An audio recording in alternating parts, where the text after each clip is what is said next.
ঈমান আনছি পরকালের উপর। কবরের আযাব কে দেখেছে? জান্নাত কে দেখেছে? জাহান্নাম কে দেখেছে? কিন্তু ঈমান আনছি। আল্লাহ সুবহানাহু ওয়া তাআলা কোরআন মাজিদে এবং রাসূলুল্লাহ সাল্লাল্লাহু আলাইহি ওয়াসাল্লাম হাদিসে যখন 6টা ঈমানকে সংক্ষিপ্ত করে তুলে ধরেছেন, তখন শুধু দুইটার কথা বলেছেন, মান ইউমিন বিল্লাহ ওয়াল ইয়াউমিল আখির, মান আমানা বিল্লাহি ওয়াল ইয়াউমিল আখির। শুধু দুইটা। আল্লাহর উপর ঈমান আছে যার, পরকালের উপর ঈমান আছে যার, অথচ আল্লাহকেও দেখেনি, জান্নাত জাহান্নাম কবরের আযাবও দেখেনি, কিয়ামতও দেখেনি, কিন্তু এটাই ঈমানের ভিত্তি। এইটার উপর যার ঈমান আছে সেই মুমিন, এইটার উপর যার ঈমান আছে সেই মুসলমান। দেখা জিনিস সবাই মানে, দেখা জিনিস কাফেরও মানে, দেখা জিনিস মুশরিকও মানে, দেখা জিনিস হিন্দুও মানে, দেখা জিনিস ইহুদিও মানে। অদেখা অজানা জিনিসের উপর ঈমানের নামই হচ্ছে ঈমান। আল্লাহ সুবহানাহু ওয়া তাআলা কোরআন মাজিদে বলেন, আলিফ লাম মিম যালিকাল কিতাবু লা রাইবা ফীহি হুদাল লিল মুত্তাকিন আল্লাযীনা ইউমিনুনা বিল গায়ব। এই কিতাব কোরআন সেই কিতাব যেই কিতাব মুত্তাকিদের জন্য হেদায়েত স্বরূপ। একদম আল্লাহ সুবহানাহু ওয়া তাআলা কোরআন মাজিদের শুরুতে বলে দিয়েছেন যে মুত্তাকিদের জন্য হেদায়েত স্বরূপ। তো মুত্তাকি কারা? প্রথম বাক্য আল্লাযীনা ইউমিনুনা বিল গায়ব। মুত্তাকি ওরাই যার গায়েবের উপর ঈমান আছে। এটাই প্রথম পরিচয়। মুমিন ওরাই, মুসলিম ওরাই, মুত্তাকি ওরাই যার গায়েবের উপর ঈমান আছে। আর এই আয়াত শেষ হয়েছে যেই বাক্যাংশ দিয়ে, সেটা হচ্ছে ওয়াবিল আখিরাতি হুম ইউকিনুন। এই আয়াতের ধারাবাহিকতা। পরের আয়াতে গিয়ে আল্লাহ সুবহানাহু ওয়া তাআলা শেষ করেছেন ওয়াবিল আখিরাতি হুম ইউকিনুন। আর আখিরাতের উপর যাদের ইয়াকিন আছে। আখিরাত কেউ দেখেনি, এটাও গায়েব, কিন্তু আখিরাতের উপর ইয়াকিন আছে। ইয়াকিনের লেভেলের বিশ্বাস এক ভিন্ন বিশ্বাস। পৃথিবীতে যত নবী এবং রাসূল এসেছেন তাদের প্রায় সব নবী রাসূল কোনো না কোনোভাবে মালাকুত আস-সামাওয়াতি ওয়াল আরজ, আসমান এবং জমিনের গায়েবের কিছু না কিছু পর্দা আল্লাহ তাদের জন্য উন্মোচন করে দিয়েছিলেন, যেন তাদের ইয়াকিন অর্জিত হয়, গায়েবের ওপর ইয়াকিন অর্জিত হয়। মালাকুত আস-সামাওয়াতি ওয়াল আরজ। যেমন ঈসা আলাইহিস সালাতু ওয়াস সালামকে আল্লাহ সুবহানাহু ওয়া তাআলা মুজিজাই দিয়েছেন এটা যে ঈসা তুমি বিসমিল্লাহ বলে বিইজনিল্লাহ বলে মানুষের গায়ে হাত দিলে মরা মানুষ জীবিত হয়ে যাবে। এটাই মুজিজা ঈসা আলাইহিস সালামের। অথচ মরা মানুষ জীবিত হওয়া গায়েব, অসম্ভব, এটা অদৃশ্য, এটা পরকালে ঘটবে, কিয়ামতে ঘটবে। কিন্তু গায়েবের এই জিনিসকে আল্লাহ মুজিজা বানিয়ে দিয়েছেন ঈসা আলাইহিস সালামের জন্য। তাহলে ঈসা আলাইহিস সালামের বিশ্বাস যে আল্লাহ মৃতকে জীবিত করতে পারেন বেশি না আমার এবং আপনার বিশ্বাস বেশি? ঈসা আলাইহিস সালামেরটা বেশি। ওনার ইয়াকিন অর্জিত হয়েছে। উনি নিজে প্র্যাকটিক্যালি দেখেছেন কিভাবে মরা মানুষ জীবিত হয়। উনি যদি এক খাবল কাদামাটি হাতে নিয়ে বিসমিল্লাহ বিইজনিল্লাহ বলে ফু দিতেন, তাহলে সে কাদামাটি থেকে পাখি হয়ে আকাশে উড়ে যেত। আল্লাহ নিজে কোরআনে বলছেন। তাহলে পৃথিবীর নবী রাসূলদেরকে আল্লাহ সুবহানাহু ওয়া তাআলা গায়েবের কিছু পর্দা উন্মোচন করে দিয়েছেন। যেমন ইব্রাহিম আলাইহিস সালাতু ওয়াস সালাম বলছেন, কাইফা তুহয়িল মাউতা। হে আল্লাহ, আপনি কিভাবে মৃতকে জীবিত করবেন? আল্লাহ বলছেন, আওয়ালাম তুমিন, ইব্রাহিম তুমি কি ঈমান রাখো না যে আমি মৃতকে জীবিত করতে পারি? তিনি বললেন, ওয়ালাকিন লিয়াতমাইন্না কলবি। ঈমান তো আছে, কিন্তু যদি স্বচক্ষে দেখতাম ইয়াকিন অর্জন হতো। স্বচক্ষে দেখা হচ্ছে ইয়াকিন। ঈমান তো আছে কিন্তু স্বচক্ষে দেখতে চাই। তখন আল্লাহ সুবহানাহু ওয়া তাআলা বললেন, ঠিক আছে, তুমি 4টে পাখি নাও এবং সেই 4 পাখিকে জবাই করে তাদের গোস্ত একটা আর একটার সাথে মিক্স করে 4টে পাহাড়ে রেখে আসো। পাখিগুলোর নাম ধরে ডাক দাও, পাখি জীবন্ত হয়ে তোমার কাছে উড়ে আসবে।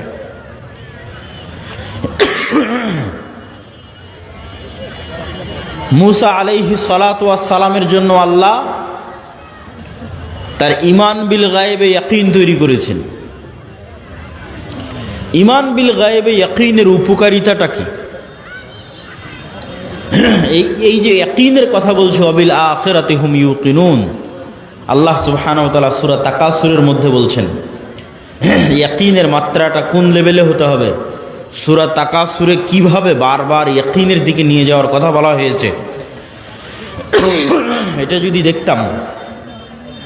আলহাকুমুত তাকাসুর, দুনিয়ার পরস্পরের প্রতিযোগিতা তোমাদের ভুলিয়ে রেখেছে। ছোট বাচ্চাকে যেমন মোবাইল দিয়ে ভুলিয়ে রেখেছেন তার কান্না, অথবা আর কোনো কিছু দিয়ে যখন আপনি মানুষকে কোনো কিছু ভুলিয়ে রাখেন, তো এই দুনিয়াতে মৃত্যুকে ভুলে রাখার এমন কোনো সরঞ্জাম নাই যা এই পৃথিবীতে নাই। আজকের মোবাইল, আজকের বিনোদন, টাকা পয়সা, কাজ কারবার, ধন দৌলত, প্রতি মুহূর্তে মৃত্যুকে ভুলে থাকার সরঞ্জাম পৃথিবীতে আছে। তো বলছে আলহাকুমুত তাকাসুর, তোমাদের ভুলিয়ে রেখেছে দুনিয়ার প্রতিযোগিতা মৃত্যুকে। হাত্তা জুরতুমুল মাকাবির, এইটা ততদিন চলবে যতদিন না তোমরা নিজেরা না মরে গেছো, নিজেরা না কবরে চলে গেছো। কাল্লা সাউফা তা'লামুন, কখনো নহে, তোমরা অবশ্যই জানতে পারবে। সুম্মা কাল্লা সাউফা তা'লামুন, আবারও বলছি তোমরা অবশ্যই জানতে পারবে। কাল্লা লাউ তা'লামুনা ইলমাল ইয়াকিন, শুধু কি জানতে পারবে, ইয়াকিনের লেভেলে জানতে পারবে, ইয়াকিনের লেভেলে জানতে পারবে। কিভাবে ইয়াকিনের লেভেলে জানতে পারবে? লা তারাউন্নাল জাহিম, অবশ্যই তোমরা নিজে চোখে জাহান্নামকে দেখবে। অবশ্যই তোমরা নিজে চোখে জাহান্নামকে দেখবে। সুম্মা লা তারাউন্নাহা আইনাল ইয়াকিন, আবারও বলছি অবশ্যই তোমরা তোমাদের চোখে ইয়াকিনের লেভেলে, তোমাদের চোখ দিয়ে তোমরা দেখবে জাহান্নামকে, ইয়াকিন অর্জিত হবে তোমাদের। তাহলে শুধু ঈমান আর ইয়াকিনের লেভেলে ঈমান এক নয়। আমরা বিশ্বাস করি কবরের আযাব হবে, বিশ্বাস করি জান্নাত এবং জাহান্নাম আছে, আর মুহাম্মদ সাল্লাল্লাহু আলাইহি ওয়াসাল্লাম মেরাজের রাতে স্বচক্ষে জান্নাত দেখেছেন, স্বচক্ষে জাহান্নাম দেখেছেন, স্বচক্ষে কবরের আযাব দেখেছেন। তাহলে মুহাম্মদ সাল্লাল্লাহু আলাইহি ওয়াসাল্লামের ইয়াকিন অর্জিত হয়েছে, ওনার ঈমানের মাত্রা আমাদের চেয়ে বেশি। কেন? গায়েবের পর্দা ওনার জন্য উন্মোচন করে দেওয়া হয়েছে। উনি গায়েবের পর্দা চিরে 7 আসমান পর্যন্ত পৌঁছে গেছেন, ফলে ওনার ইয়াকিন অর্জিত হয়েছে। এই গায়েবের উপর ইয়াকিন কেন দরকার? এটাই মুসলমানদের মুক্তির একমাত্র রাস্তা, ঈমান বিল গায়েব, এবং মুসলমানদের অধপতনের একমাত্র কারণ ঈমান বিল গায়েব না থাকা। আজকের মুসলমানেরা আজকের আমেরিকা এবং আজকের ইসরায়েলের তুলনায় যত দুর্বল, আজকের গাজার মানুষ, আজকের রোহিঙ্গারা যত দুর্বল, আজ থেকে 3000, 4000, 5000 বছর পূর্বে মুসা আলাইহিস সালাতু ওয়াস সালাম আজকের মুসলমানদের চাইতে কয়েকশো, কয়েক হাজার গুণ বেশি দুর্বল ছিলেন। এটা যদি আমি আপনাকে উদাহরণ দিয়ে না বুঝাই, আপনি বুঝতে পারবেন না যে কেমনে মুসা আলাইহিস সালামের মতো নবী, যাকে আমরা এত বড় নবী মনে করি, সেই নবীকে বলা হচ্ছে তিনি আজকের মুসলমানদের চাইতে বেশি দুর্বল ছিলেন। জি, আপনার বগুড়ার শিবগঞ্জের আটমোলের একজন কৃষককে, একজন রাখালকে যদি আজকে দায়িত্ব দেওয়া হয়, যাও তোমাকে দায়িত্ব দিলাম ডোনাল্ড ট্রাম্পের কাছে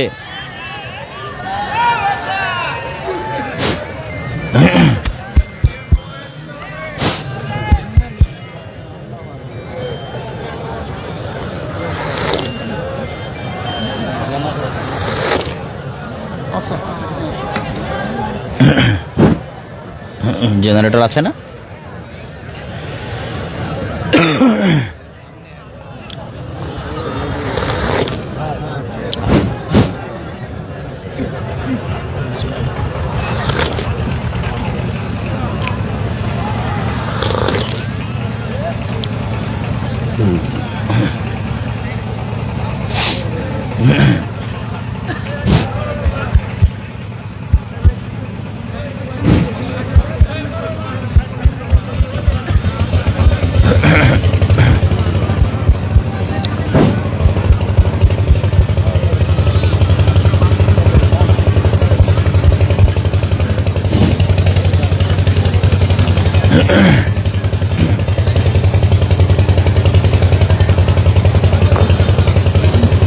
জি, আজকে বগুড়ার শিবগঞ্জের আটমোলের একজন রাখালকে দায়িত্ব দেওয়া হলো যে তুমি এখান থেকে ডোনাল্ড ট্রাম্পের কাছে গিয়ে দাওয়াতি কাজ করবা, রাশিয়ার ভ্লাদিমির পুতিনের কাছে গিয়ে দাওয়াতি কাজ করবা। তো এই আটমোলের এই কৃষক ডোনাল্ড ট্রাম্পের চেয়ে যত দুর্বল, আজ থেকে 4000 বছর আগে মুসা আলাইহিস সালাম ফেরাউনের তুলনায় তার চেয়ে বেশি দুর্বল ছিলেন। আপনার আটমোলের একজন সাধারণ রাখাল আজকের আমেরিকার প্রেসিডেন্ট ডোনাল্ড ট্রাম্পের তুলনায় যত দুর্বল, আজ থেকে 4000 বছর পূর্বে মুসা আলাইহিস সালাম ফেরাউনের তুলনায় তার চেয়ে বেশি দুর্বল ছিলেন। বাস্তবে আপনাকে বুঝিয়ে দিচ্ছি। আজকে শিবগঞ্জের আটমোলের এই কৃষকের নিজের জমি জায়গা আছে, তার বাপ মায়ের পরিচয় আছে, আত্মীয় স্বজনের পরিচয় আছে, যত গরিব হোক। আর আজ থেকে 4000 বছর আগে মুসা আলাইহিস সালাম এমন এক গোলাম কওমের মেম্বার, এমন এক গোলাম জাতির সদস্য, যে গোলাম জাতির ইউযাব্বিহুনা আবনাআকুম, যাদের প্রত্যেক ছেলে সন্তানকে জবাই করার আদেশ দেওয়া আছে। বাপ মা বেঁচে থাকতেও পরিচয় দিতে পারছে না যে এটা আমার সন্তান। বাপ মা বেঁচে থাকতেও বলতে পারছে না যে মুসা আমার সন্তান। তাহলে মুসার বাপ মা নাই। মুসার নিজস্ব কোনো পরিচয়, যে পরিচয় দিবে যে আমি বানু ইসরাইলের সদস্য, এটার সাহস, এটার বৈধতা ফেরাউনের যুগে মুসা আলাইহিস সালাতু ওয়াস সালামের ছিল না। 2, আজকের এই আটমোলের এই কৃষক ফাঁসির দণ্ডে দণ্ডিত আসামি নয়। আর মুসা আলাইহিস সালামকে যখন বলা হচ্ছে যাও ফেরাউনের কাছে, ইযহাব ইলা ফিরআউন ইন্নাহু তাগা, তখন মুসা আলাইহিস সালাতু ওয়াস সালাম ফেরাউনের দরবারে ফাঁসির দণ্ডে দণ্ডিত আসামি, পাওয়া মাত্র হত্যা করা হবে। আজকের আটমোল শিবগঞ্জের কৃষক ডোনাল্ড ট্রাম্পের নিমক খাওয়া নয়, যে ট্রাম্প তার বাড়ি গাড়ি টাকা পয়সা সব কিছু করে দিয়েছে, এই জন্য তার কাছে নত থাকতে হবে, এটার কোনো প্রয়োজনীয়তা নাই। কিন্তু মুসা আলাইহিস সালাম বড়ই হয়েছে ফেরাউনের বাড়িতে, খেয়েছে ফেরাউনের, থেকেছে ফেরাউনের বাড়িতে।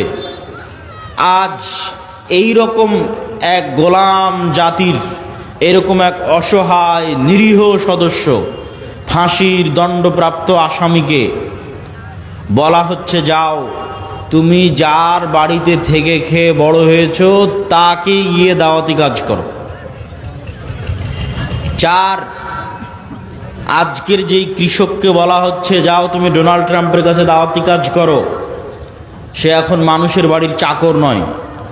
আর যখন মুসা আলাইহিস সালামকে বলা হচ্ছে যাও ফেরাউনকে দাওয়াত দিতে হবে, তখন মুসা আলাইহিস সালাম প্রায় 10 বছর থেকে মানুষের বাড়ির কাজের লোক, প্রায় 10 বছর মানুষের বাড়ির কাজের লোক। তাহলে প্রায় 10 বছর থেকে মানুষের বাড়ির কাজের লোক, ফাঁসির দণ্ডপ্রাপ্ত আসামি, এমন এক গোলাম জাতির সদস্য যেখানে পরিচয় দেওয়া, বাপ মায়ের পক্ষে পরিচয় দেওয়া সম্ভব নয়, এটা আমার সন্তান, এই পরিচয় দিতে পারবে না, অসম্ভব, পরিচয় দিলে দুনিয়া থেকে বিদায় নিয়ে যেতে হবে। এই রকম নিরীহ অসহায় অবস্থায় মুসা আলাইহিস সালাতু ওয়াস সালামকে বলা হয়েছে ফেরাউনের কাছে যেতে। আর ফেরাউন আজকের যুগে যে যত শক্তিশালী তার চেয়ে কয়েক শতগুণ বেশি শক্তিশালী। আমি যদি বুঝাতে না পারি সেটা আমার ব্যর্থতা, যে মুসা আলাইহিস সালাম আমার এবং আপনার চেয়ে বেশি দুর্বল ছিলেন। আজকের আমেরিকা এবং ইসরায়েলের তুলনায় যত দুর্বল, মুসা আলাইহিস সালাম তার চেয়ে শতগুণ, হাজার গুণ বেশি দুর্বল ছিলেন। এই জন্য মুসা আলাইহিস সালাম সাহস করেননি। মুসা আলাইহিস সালামের ঈমান বিল গায়েবে ইয়াকিন অর্জন হওয়ার পরও মুসা আলাইহিস সালাম ভয় পাচ্ছিলেন। তো তারপরও মুসা আলাইহিস সালাম যেতে পেরেছেন, দাওয়াত দিতে পেরেছেন, বিজয় অর্জন করেছেন, তার একটাই কারণ ঈমান বিল গায়েবে ইয়াকিন, যেটা দিয়ে আল্লাহ কোরআন শুরু করেছে, ওয়ায়ুমিনুনা বিল গায়েব, গায়েবের উপর ইয়াকিন, ওয়া বিল আখিরাতি হুম ইউকিনুন, আখিরাতের উপর ইয়াকিন। তো মুসা আলাইহিস সালামের ঈমান বিল গায়েবে ইয়াকিন তৈরি করার জন্য আল্লাহ মুসা আলাইহিস সালামকে বলছেন, মুসা তোমার হাতে কি? তো বলে লাঠি। আল্লাহ যদি বলতেন মুসা যে জান্নাত থেকে একটা স্পেশাল লাঠি নিয়ে এসেছি, ম্যাজিক্যাল লাঠি, এই লাঠি তুমি ছাড়লে সাপ হয়ে যাবে, তাহলে মুসা আলাইহিস সালামের ঈমান বিল গায়েবে ইয়াকিন অর্জিত হতো না। ওই রকম জাদুকরেরা, ওই রকম কবিরাজেরা, সাপুড়েরা, তাদের কাছে স্পেশাল নিজের প্র্যাকটিস দেওয়া, প্রশিক্ষণ দেওয়া সাপ, পাথর, লাঠি সব থাকে, ওইটা দিয়ে সবই করা যায়। তো আসমান থেকে একটা স্পেশাল লাঠি দিলাম, জান্নাত থেকে একটা স্পেশাল লাঠি দিলাম, দিয়ে বললাম এটা এখন সাপ হয়ে যাবে, এটা ঈমান বিল গায়েবে ইয়াকিন অর্জিত হবে না। তো যেই লাঠি মুসা আলাইহিস সালাম 10 বছর থেকে ব্যবহার করছে, 15 বছর থেকে ব্যবহার করছে, যেটা কোনো স্পেশাল লাঠি নয়, এমনি একটা, এই বাঁশ যেমন কোনো স্পেশাল নয়, একটা গাছ থেকে কেটে নিয়ে আসা হয়েছে, এইরকম। তো মুসা কি? তো লাঠি। কি করো? গাছের পাতা পাড়ি, গর্ত সামনে আসলে লাফ দিয়ে পার হয়ে যায়। তো মুসা, যে লাঠি তুমি আজ 5-10 বছর 20 বছর থেকে ব্যবহার করছো, ওই লাঠিটা ছাড়ো, ওই লাঠিটা এখন সাপ হয়ে যাবে, ওই লাঠিটা সাপ হয়ে যাবে। আমার পক্ষ থেকে দেওয়া কোনো স্পেশাল লাঠি নয়, তোমার হাতে যেটা তুমি ব্যবহার করছো দীর্ঘদিন থেকে, ওটা সাপ হবে, যাতে তোমার ঈমান বিল গায়েবে ইয়াকিন অর্জিত হয় যে চোখে যা দেখা যায় তাই সব কিছু নয়, এর বাইরেও এমন একজন সত্তা আছে, ওহুয়া আলা কুল্লি শাইইন কাদির, যিনি সকল কিছুর উপর ক্ষমতাবান। তো মুসা আলাইহিস সালামের অন্তরে ঈমান বিল গায়েবে ইয়াকিন অর্জিত হলে তবে মুসা আলাইহিস সালাম কল্পনা করতে পারবে, বিশ্বাস করতে পারবে, ঈমান রাখতে পারবে যে ফেরাউন যত শক্তিশালী হোক, তার সাম্রাজ্য ধূলিকণার মতো, তার সাম্রাজ্য পিঁপড়ার চেয়েও দুর্বল, ধূলিকণা বালিকণার চেয়েও দুর্বল। এই বিশ্বাস ততক্ষণ অর্জিত হওয়া সম্ভব নয় যতক্ষণ না মুসার কালবে ঈমান বিল গায়েবে ইয়াকিন অর্জিত না হচ্ছে। তো ঈমান বিল গায়েবে ইয়াকিন অর্জিত হওয়ার পরেও মুসা আলাইহিস সালাম ভয় পাচ্ছেন, বলছে আল্লাহ একাই যেতে ভয় লাগছে, সাথে আমার ভাইকে দেন। আমার মুখের জড়তা আছে, এই জড়তা দূর করে দেন। রব্বি ইশরাহ লি সাদরি ওয়া ইয়াসসির লি আমরি ওয়াহলুল উকদাতাম মিন লিসানি ইয়াফকাহু কওলি। সম্মানিত উপস্থিতি, তাহলে ঈমান বিল গায়েব কেন জরুরি? অতীতের সকল নবীর ঈমান বিল গায়েবে ইয়াকিন ছিল। আজকের মুসলমানেরা কেন বিজয় অর্জন করতে পারছে না? তার কারণ একটাই, তাদের ঈমান বিল গায়েবে ইয়াকিন নাই। এই জন্য আমাদের বক্তব্যের বিষয়বস্তু ঈমান বিল গায়েব। ঈমানই নতুন করে নবায়ন করতে হবে, ঈমানই নতুন করে নিয়ে আসতে হবে।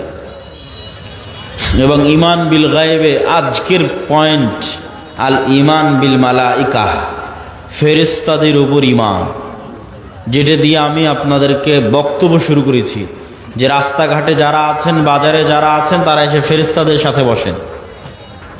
কেননা এই মজলিসে কারা আছে বলেন তো? একটু জোরে বলেন, এই মজলিসে কারা আছে? আরো জোরে বলেন, কারা আছে? ফেরেশতারা আছে। তো ঈমান বিল মালাইকা, ফেরেশতাদের উপর ঈমান, এই ঈমানে ইয়াকিন দরকার। আজকের বক্তব্যে আমাদের চেষ্টা থাকবে যে আজকের বক্তব্য শুনে শেষ হয়ে বের হতে হতে যেন আপনার ফেরেশতাদের উপর আপনার ঈমান যেন ইয়াকিনের পর্যায়ে পৌঁছে যায়। এখন তো কোন অবস্থায় আছে? এখন শুধু মুখে বলা অবস্থায় আছে যে বিশ্বাস করেছি আল্লাহ আছে, বিশ্বাস করি ফেরেশতা আছে, এই বলা পর্যন্তই শেষ। বাস্তবেই ফেরেশতা আছে এই লেভেলের ইয়াকিন নাই। তো আজকের বক্তব্যে আমাদের বিষয়বস্তু, আমরা ফেরেশতাদের উপর বিশ্বাসকে ইয়াকিনের লেভেলে নিয়ে যাব। ফেরেশতারা তৈরি নূরের, আর নূর পৃথিবীতে অস্তিত্বশীল বিরাজমান এক প্রকারের আলো, যা চোখে দেখা যায় না। তবে এই লাইটের আলো নয়, সূর্যের আলো নয়, তবে এই লাইটের আলো যেমন বিরাজমান, জ্বলতেই যেমন পুরো এলাকা আলোকিত হয়ে গেছে, ধরা যাচ্ছে না কিন্তু অস্তিত্ব বোঝা যাচ্ছে। সূর্য যখন ওঠে তখন যেমন পুরো পৃথিবী আলোকিত হয়ে যায়, নূরও এভাবে সমগ্র পৃথিবী, সমগ্র আসমানে বিরাজমান, তবে চোখে দেখা যায় না। তবে নূর এই আলো নয়, এই লাইটের আলো নয়, এই পৃথিবীর সূর্যের আলো নয়, এটা এক ভিন্ন ধরনের আলো। কি আলো? নূর কি আলো? রাসূলুল্লাহ সাল্লাল্লাহু আলাইহি ওয়াসাল্লাম বলেন, হিজাবুহুন নূর, আল্লাহ সুবহানাহু তাআলার চেহারার পর্দা নূর। আল্লাহর চেহারা এবং আসমান জমিন, মানুষ, জিন, ফেরেশতা, এই যে আল্লাহর সৃষ্টিজীব, এই সৃষ্টিজীব আর আল্লাহর সত্তা, এই দুইটার মধ্যে আড় তৈরি করে রাখা আছে নূর দিয়ে। আল্লাহর চেহারা ঢাকা আছে নূর দিয়ে। লাউ কাশাফাহু, যদি এই নূরকে সরিয়ে নেওয়া হয়, যে নূর আসমান জমিন এবং সর্বত্র বিরাজমান, এই নূরকে যদি সরিয়ে নেওয়া হয়, লা আহরাকাত সুবহাত ওয়াজহিহি, তাহলে আল্লাহ সুবহানাহু তাআলার চেহারা প্রকাশ পেয়ে যাবে। আর আল্লাহ সুবহানাহু তাআলার চেহারা যদি প্রকাশ পেয়ে যায়, তাহলে আল্লাহর চেহারার তাজাল্লিতে আসমান জমিন জ্বলে পুড়ে ছারখার হয়ে যাবে। তো এই জন্য আল্লাহর চেহারা ঢাকা আছে নূর দিয়ে।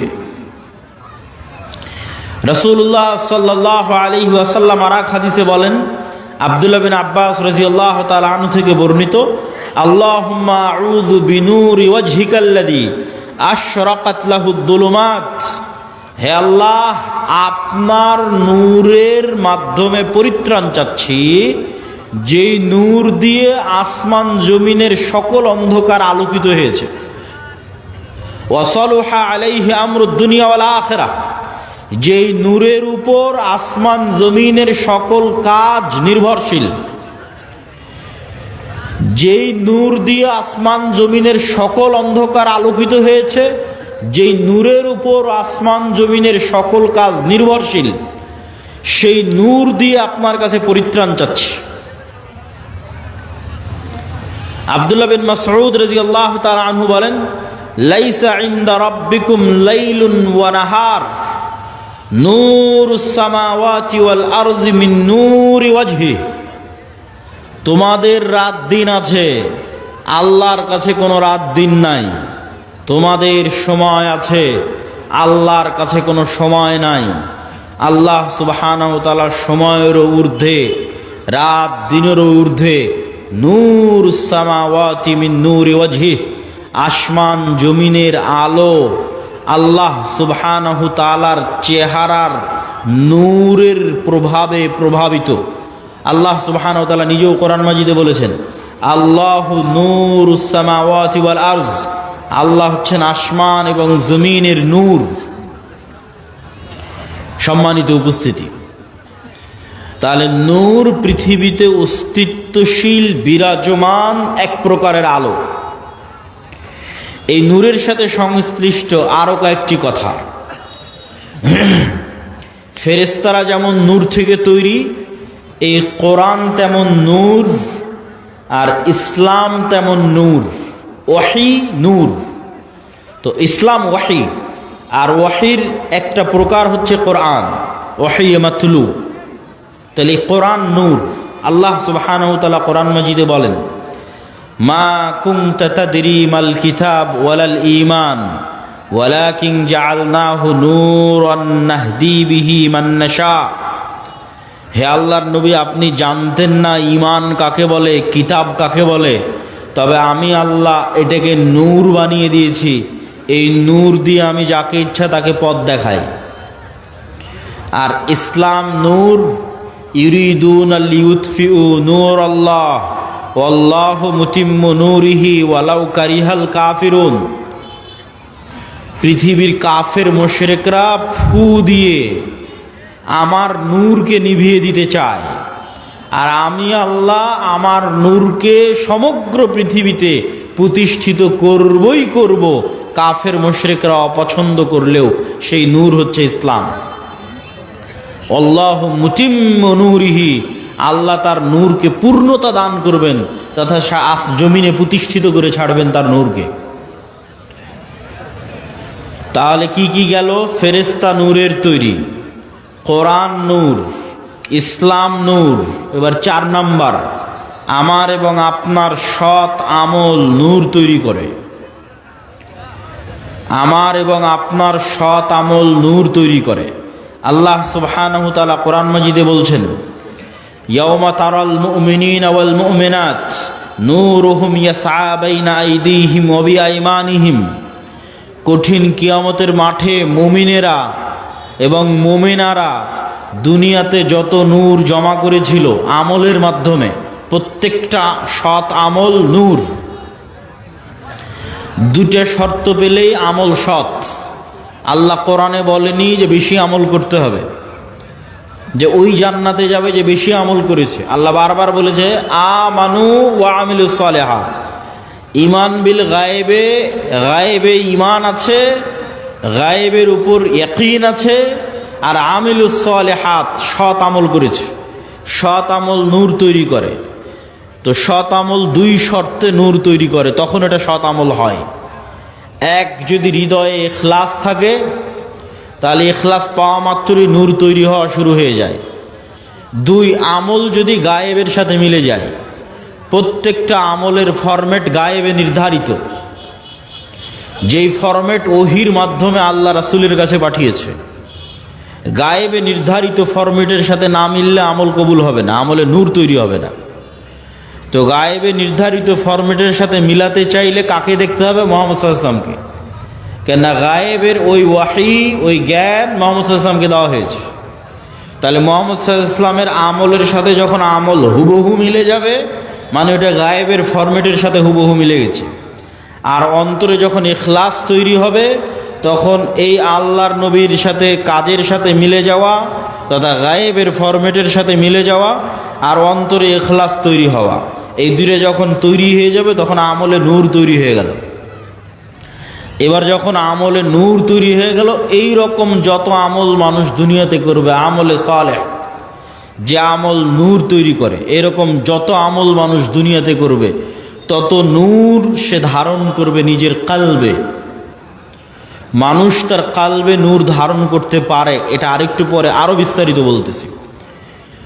তো যখন মানুষ তার কালবে নূর ধারণ করবে আমলের মাধ্যমে, এই যে নূর গায়েব, এই গায়েবের পর্দাটা যেই দিন উন্মোচন হয়ে যাবে, সেই দিন থেকে মানুষ এই নূর দেখা শুরু করবে। তো গায়েবের পর্দা কখন থেকে উন্মোচন হয়ে যাবে? যখন মানুষ মারা যাবে। মারা যাওয়া মাত্রই মানুষ নিজেই গায়েবের জগতে চলে গেছে। যে গায়েবের উপরে এতদিন ইয়াকিন রাখতো, বারজাকি জগৎ, ওই গায়েবী জগতে যখন চলে গেছে তখন গায়েবের সব কিছু উন্মুক্ত হয়ে যাবে। তখন প্রথম সে দেখবে তার আমলের নূরকে। তার আমলের নূরে তার কবর আলোকিত হবে, তার আমলের নূরে কিয়ামতের অন্ধকার আলোকিত হবে, তার আমলের নূরে সে পুলসিরাত অতিক্রম করবে। তা আল্লাহ কোরআনে বলছে, ইয়াউমা তারাল মুমিনিনা ওয়াল মুমিনাত নূরুহুম ইয়াসআ বাইনা আইদিহিম ওয়া বিআইমানিহিম। যে কিয়ামতের মাঠে মুমিন মুমিনারা দেখবে দুনিয়াতে যত নূর জমা করেছিল, সে আমলের নূর তাদের ডানে এবং তাদের সামনে ছুটে চলতেছে, বিচ্ছুরিত হচ্ছে। বলেন আল্লাহু আকবার। আল্লাহ সুবহানাহু ওয়া তাআলা প্রায় 2-3 আয়াতে মানুষের আমলের নূরের কথা বলেছেন, যা কিয়ামতের মাঠে তারা দেখতে পাবে। যেমন রাসূল সাল্লাল্লাহু আলাইহি ওয়াসাল্লাম হাদিসে বলেছেন, যে মানুষ যারা দুনিয়াতে উজু করেছে, উজু যদি সৎ আমল হয় তথা ইখলাস থাকে, আল্লাহর নবীর সাথে মিলে যায়, তাহলে এই উজু নূর তৈরি করে। তো কিয়ামতের মাঠে উজুর অঙ্গ প্রত্যঙ্গগুলোতে নূর জল জল জল জল করে জ্বলবে। তো দুনিয়াতে যত নূর জমা করেছে সৎ আমলের মাধ্যমে, সব নূরের প্রভাব দেখতে পাবে। তাহলে 4 নম্বর পয়েন্টে আমরা বললাম সৎ আমল নূর তৈরি করে। এবার 5 নম্বর পয়েন্ট, মানুষের অন্তরে, মানুষের কানে, মানুষের চোখে, মানুষের সামনে, মানুষের পিছনে, মানুষের উপরে, মানুষের নিচে নূর তৈরি হতে পারে। রাসূলুল্লাহ সাল্লাল্লাহু আলাইহি ওয়াসাল্লাম দোয়া করছেন, আল্লাহুম্মা জাআল ফি কলবি নূরা, হে আল্লাহ আমার কালবে নূর তৈরি করে দেন। ওয়াফি সামঈ নূরা, আমার কানে নূর তৈরি করে দেন। ওয়াফি বাসরি নূরা, আমার চোখে নূর তৈরি করে দেন। এভাবে বলতে বলতে ডানে বামে, সামনে পিছনে, উপরে নিচে সকল অঙ্গ প্রত্যঙ্গে তিনি আল্লাহর কাছে নূর চেয়েছেন।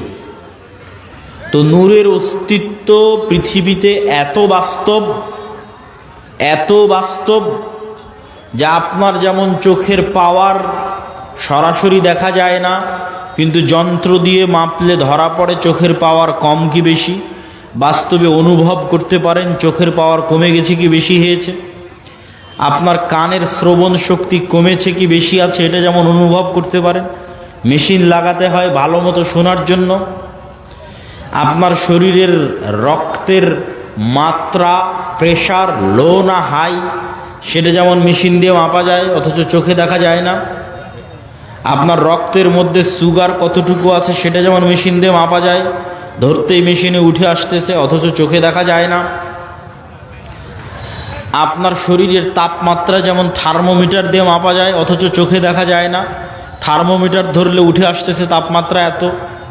আপনার হার্ট বিটের পালস যেমন মেশিন ধরতে পারতেছে কত, অথচ চোখে দেখা যায় না। এই প্রত্যেকটা জিনিস যতটা সত্য, এই প্রত্যেকটা জিনিসে নূর তৈরি হয়, এটা তার চেয়ে বেশি সত্য। যে আপনার চোখের পাওয়ার আছে এটা যত সত্য, আপনার চোখে নূর আছে অথবা নাই এটা তত সত্য। আপনার কালবে হার্টবিট চলছে এটা যত সত্য, আপনার কালবে নূর আছে অথবা নাই এটা তার চেয়ে বেশি সত্য। আজকে এখানে যতজন উপস্থিত হয়েছেন, এখন উপস্থিত আছেন, তাদের কালবে ন্যূনতম নূর আছে দেখে আপনি এখানে উপস্থিত হয়েছেন। ন্যূনতম নূর আছে দেখে উপস্থিত হয়েছেন। আর কার কালবে নূর নাই, একটুকু নাই। একটা আলামত বলি, যার কালবে চুল পরিমাণও নূর নাই, যাদের ক্ষেত্রে আল্লাহ কোরআনে বলেছেন খাতামাল্লাহু আলা কুলুবিহিম, আল্লাহ তাদের অন্তরে মোহর মেরে দিয়েছেন, মৃত হৃদয়। তো এই মৃত হৃদয়ের একটা আলামত কি? যেমন কেউ যদি পরপর 3 জুমার সালাত পরিত্যাগ করে, তো রাসূল সাল্লাল্লাহু আলাইহি ওয়াসাল্লাম বলেছেন আল্লাহ ওর অন্তরে মোহর মেরে দেয়, তথা ওই অন্তরে নূর নাই, শেষ, মৃত হৃদয়। চলছে হার্টবিট কিন্তু পশুর মতো, চলছে রক্তনালী কিন্তু পশুর মতো, তথা আর জীবিত সে নাই, কেননা তার কাল্ব জীবিত নাই, তার কাল্ব মারা গেছে, নূর নাই। নূর না থাকলে কাল্ব মৃত্যুবরণ করে। সম্মানিত উপস্থিতি, তাহলে আমরা কয়েক পয়েন্টে আপনাদের সামনে তুলে ধরলাম যে নূর পৃথিবীতে অস্তিত্বশীল, বিরাজমান, মানুষের কালবে চোখে কানে তৈরি হতে পারে। কোরআন নূর, ইসলাম নূর, ফেরেশতারা নূরের তৈরি, এবং মানুষের সৎ আমল নূর তৈরি করে, এবং নূর তৈরি করতে করতে আমল আসমানের দিকে উঠতে থাকে। ইলাইহি ইয়ারফাউল কালিমুত তাইয়্যিব ইয়াসআদুল কালিমুত তাইয়্যিব, সৎ কথা, সৎ বাক্য আল্লাহর দিকে উঠে যেতে থাকে, উপরের দিকে উঠে যেতে থাকে। এবং ইবনুল কাইয়্যিম রাহিমাহুল্লাহ বলছেন মানুষের রূহ নূরুন লাতীফ, মানুষের রূহ হচ্ছে এক প্রকারের সূক্ষ্ম নূর। এই জন্য রূহ দেখা যায় না, কেননা নূর অদৃশ্য, তো রূহ অদৃশ্য।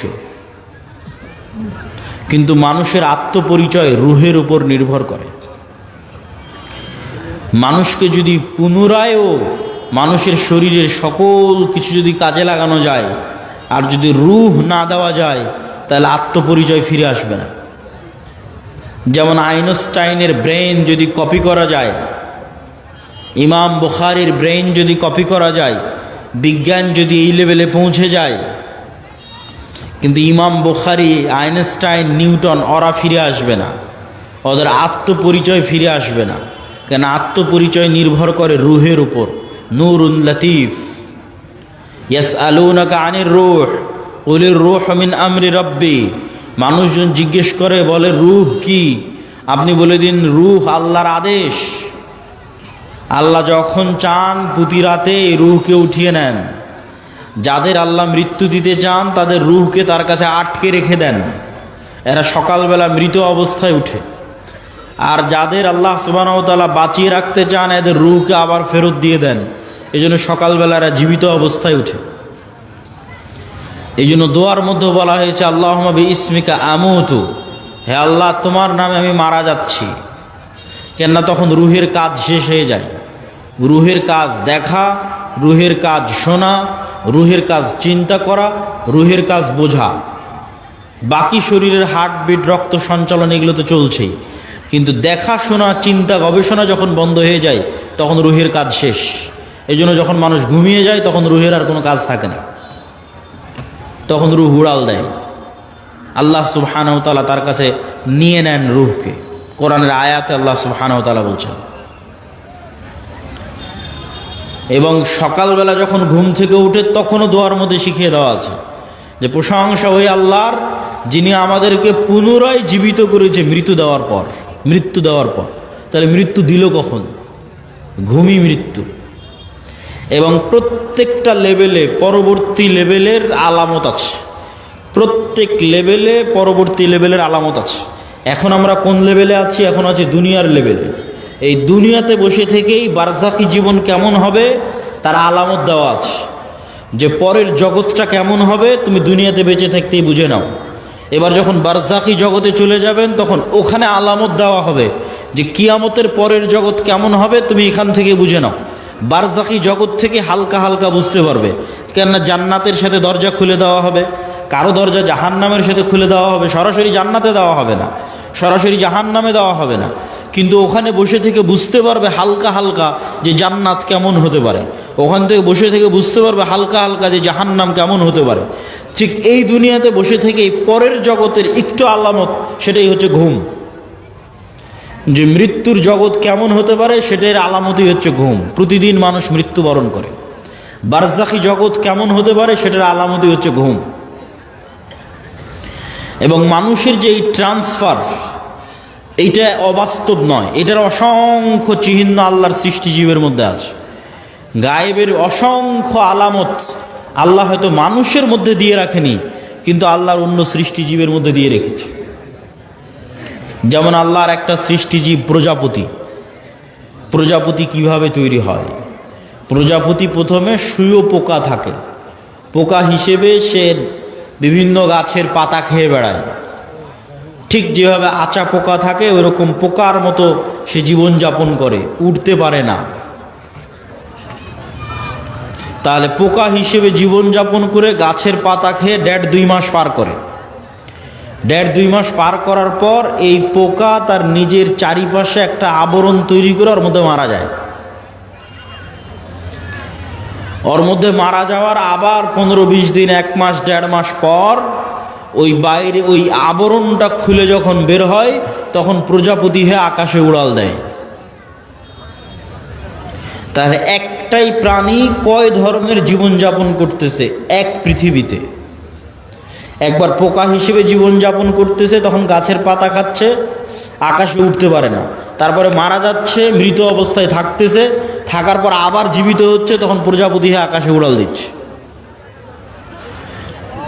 তাহলে মানুষ পৃথিবীতে এখন বেঁচে আছে, এটা এক ধরনের জীবনযাপন। মারা যাবে, বারজাখি জগতে চলে যাবে, এটা আর এক ধরনের জীবনযাপন। ওই জগতে এক এক রুহের জীবন ধারণ হবে এক এক রকম। শহীদদের রূহ পাখি হিসেবে খাবার পর্যন্ত খাবে জান্নাতে। আরো উঁচু লেভেলের রূহ আল্লাহ সুবহানাহু ওয়া তাআলার আরশের সাথে ঝুলন্ত থাকবে। সম্মানিত উপস্থিতি, তাহলে পরবর্তী জীবন যে সম্ভব, এটার নিদর্শন আল্লাহর সৃষ্টিজীবের মধ্যেই পৃথিবীতে আছে। একই সময়ে বিভিন্ন ধরনের জীবনযাপন করা যেতে পারে, তার প্রমাণ আল্লাহর অন্য সৃষ্টিজীবের মধ্যে আছে। তা আমরা আলোচনা করছিলাম নূর, গায়েব, ফেরেশতা। ফেরেশতারা নূরের তৈরি, আর নূর পৃথিবীতে বিরাজমান। নূর পৃথিবীতে অস্তিত্বশীল। এবার চলেন আমরা দেখব সাহাবীদের বিশ্বাস কেমন ছিল ফেরেশতাদের উপরে। রাসূল সাল্লাল্লাহু আলাইহি ওয়াসাল্লামের জীবদ্দশায় সাহাবীদের বিশ্বাস কেমন ছিল ফেরেশতাদের উপরে, তার দু একটা হাদিস দেখে নেই। ফেরেশতাদেরকে দেখা সম্ভব, ফেরেশতাদের আওয়াজ শোনা সম্ভব, ফেরেশতাদের অস্তিত্বের অনুভূতি সম্ভব। নবী ছাড়া সাধারণ মানুষও ফেরেশতা দেখেছে, নবী ছাড়া সাধারণ মানুষও ফেরেশতার আওয়াজ শুনেছে। আবু হুরায়রা রাদিয়াল্লাহু তাআলা আনহু থেকে বর্ণিত, তিনি বলেন, একদিন এক ব্যক্তি রাস্তা দিয়ে চলতেছে, তো আকাশ থেকে একটা আওয়াজ পেল, ইসকি হাদিকাতা ফুলান, উমুকের বাগানে পানি বর্ষণ করো। তো সেই ব্যক্তি দেখলো মেঘমালা ওই নির্দিষ্ট একটা বাগানে গিয়ে সেখানে বৃষ্টি বর্ষণ করলো। সেই বৃষ্টি বর্ষণের পানি নালা বেয়ে পড়ে যাচ্ছে। তো এই পানির আলামত ধরে ধরে যারা পিছনে দাঁড়িয়ে আছেন তারা এই পাশে, আমার হাতের বাম পাশে জায়গা খালি আছে, যারা ডান দিকে অথবা পিছনে দাঁড়িয়ে আছেন তারা হাতের বাম পাশে চলে এসে বসতে পারেন। তো অদৃশ্য গায়েব থেকে আওয়াজ শুনে ওই ব্যক্তি ওই পানির লাইন ধরে ধরে জমিতে গেল। তো গিয়ে দেখে সেখানে একটা ব্যক্তি কাজ করতেছে, জমি চাষ করতেছে। বলে, ভাই তোমার নাম কি? তো বলে, আমার নাম এই। তো এই ব্যক্তি বলছে, বারে যেই নাম আকাশে শুনলাম এ তো দেখি সেই নাম বলে। তখন এই ব্যক্তি বলছে, আমি আকাশে তোমার নাম শুনলাম যে অমুকের বাগানে পানি বর্ষণ করো। তো তুমি বলো তো তুমি এমন কি করো যে আকাশে তোমার নামে আদেশ হয় যেন তোমার বাগানে পানি বর্ষিত হয়? তো এই ব্যক্তি বলল যে আমার জমিন থেকে যা ফসল উঠে সেই ফসলের 3 ভাগ করি আমি, 3 ভাগের 1 ভাগ আল্লাহর রাস্তায় দান করে দিই, 3 ভাগের 1 ভাগ এই জমিতে আবার ব্যয় করি, আবার আবাদ করতে খরচ করি, আর 3 ভাগের 1 ভাগ দিয়ে আমার দৈনন্দিন জীবন সংসার সারা বছর পরিচালনা করি। তো এই ব্যক্তি কোনো নবী নয়, সে ফেরেশতার আওয়াজ শুনেছে, যে ফেরেশতা বলতেছে, ইসকি হাদিকাতা ফুলান, উমুকের বাগানে বৃষ্টি বর্ষণ করো। দেখেন ফেরেশতার অস্তিত্ব পৃথিবীতে অতি বাস্তব। কত বাস্তব! আমার আত্মীয় স্বজন, ভাই বোন, সন্তান সন্ততির চেয়ে বেশি বাস্তব। কেন আমার আত্মীয় স্বজন, ভাই বোন, বাপ মা, সন্তান সন্ততির চেয়ে বেশি বাস্তব?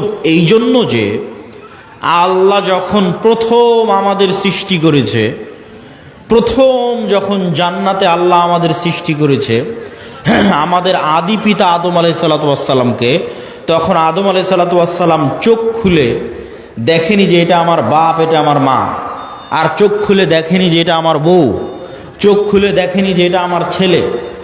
চোখ খুলে প্রথম পরিচিত হয়েছে বারে ফেরেশতা। ওয়াইজ ক্বালা রাব্বুকা লিল মালাইকাতি ইন্নী জাইলুন ফিল আরদি খলিফা ক্বালু আতাজআলু ফিহা মান ইউফসিদু ফিহা ওয়া ইয়াসফিকুদ দিমা। আল্লাহ নিজে পবিত্র কোরআনে ব্যাপকভাবে বর্ণনা করেছেন এই ঘটনা। আল্লাহ সুবহানাহু ওয়া তাআলা ডাক দিয়ে ফেরেশতাদের বলছেন যে আমি পৃথিবীতে মানুষ তৈরি করতে চাই। তখন ফেরেশতারা বলছে, আপনি পৃথিবীতে এমন কাউকে তৈরি করবেন যারা ফিতনা ফাসাদ করবে? নাহনু নুসাব্বিহু বিহামদিক ওয়া নুকদ্দিসু লাক। আপনার কত তাসবিহ লাগবে? আমরা তো সারাদিন তাসবিহ পাঠ করছি, আপনার পবিত্রতা বর্ণনা তো আমরা করছি। তখন আল্লাহ বললেন, ইন্নী আ'লামু মা লা তা'লামুন। ফেরেশতারা তোমরা অতটুকুই জানো যতটুকু আমি তোমাদের জানিয়েছি, পুরো গায়েব তোমরা তো জানো না, সম্পূর্ণ গায়েব তোমাদের জানা নাই, যতটুকু আমি জানিয়েছি ততটুকুই জানো। ওয়া আল্লামা আদামাল আসমাআ কুল্লাহা সুম্মা আরাদাহুম আলাল মালাইকা, আদমকে কিয়ামত পর্যন্ত যা সৃষ্টি হবে সব আল্লাহ শিখিয়ে দিয়েছেন। ওই ক্যামেরা, ওই কম্পিউটার, ওই মোবাইল, ওই বিমান, ওই পারমাণবিক বম সব আদম আলাইহিস সালাম জানতেন।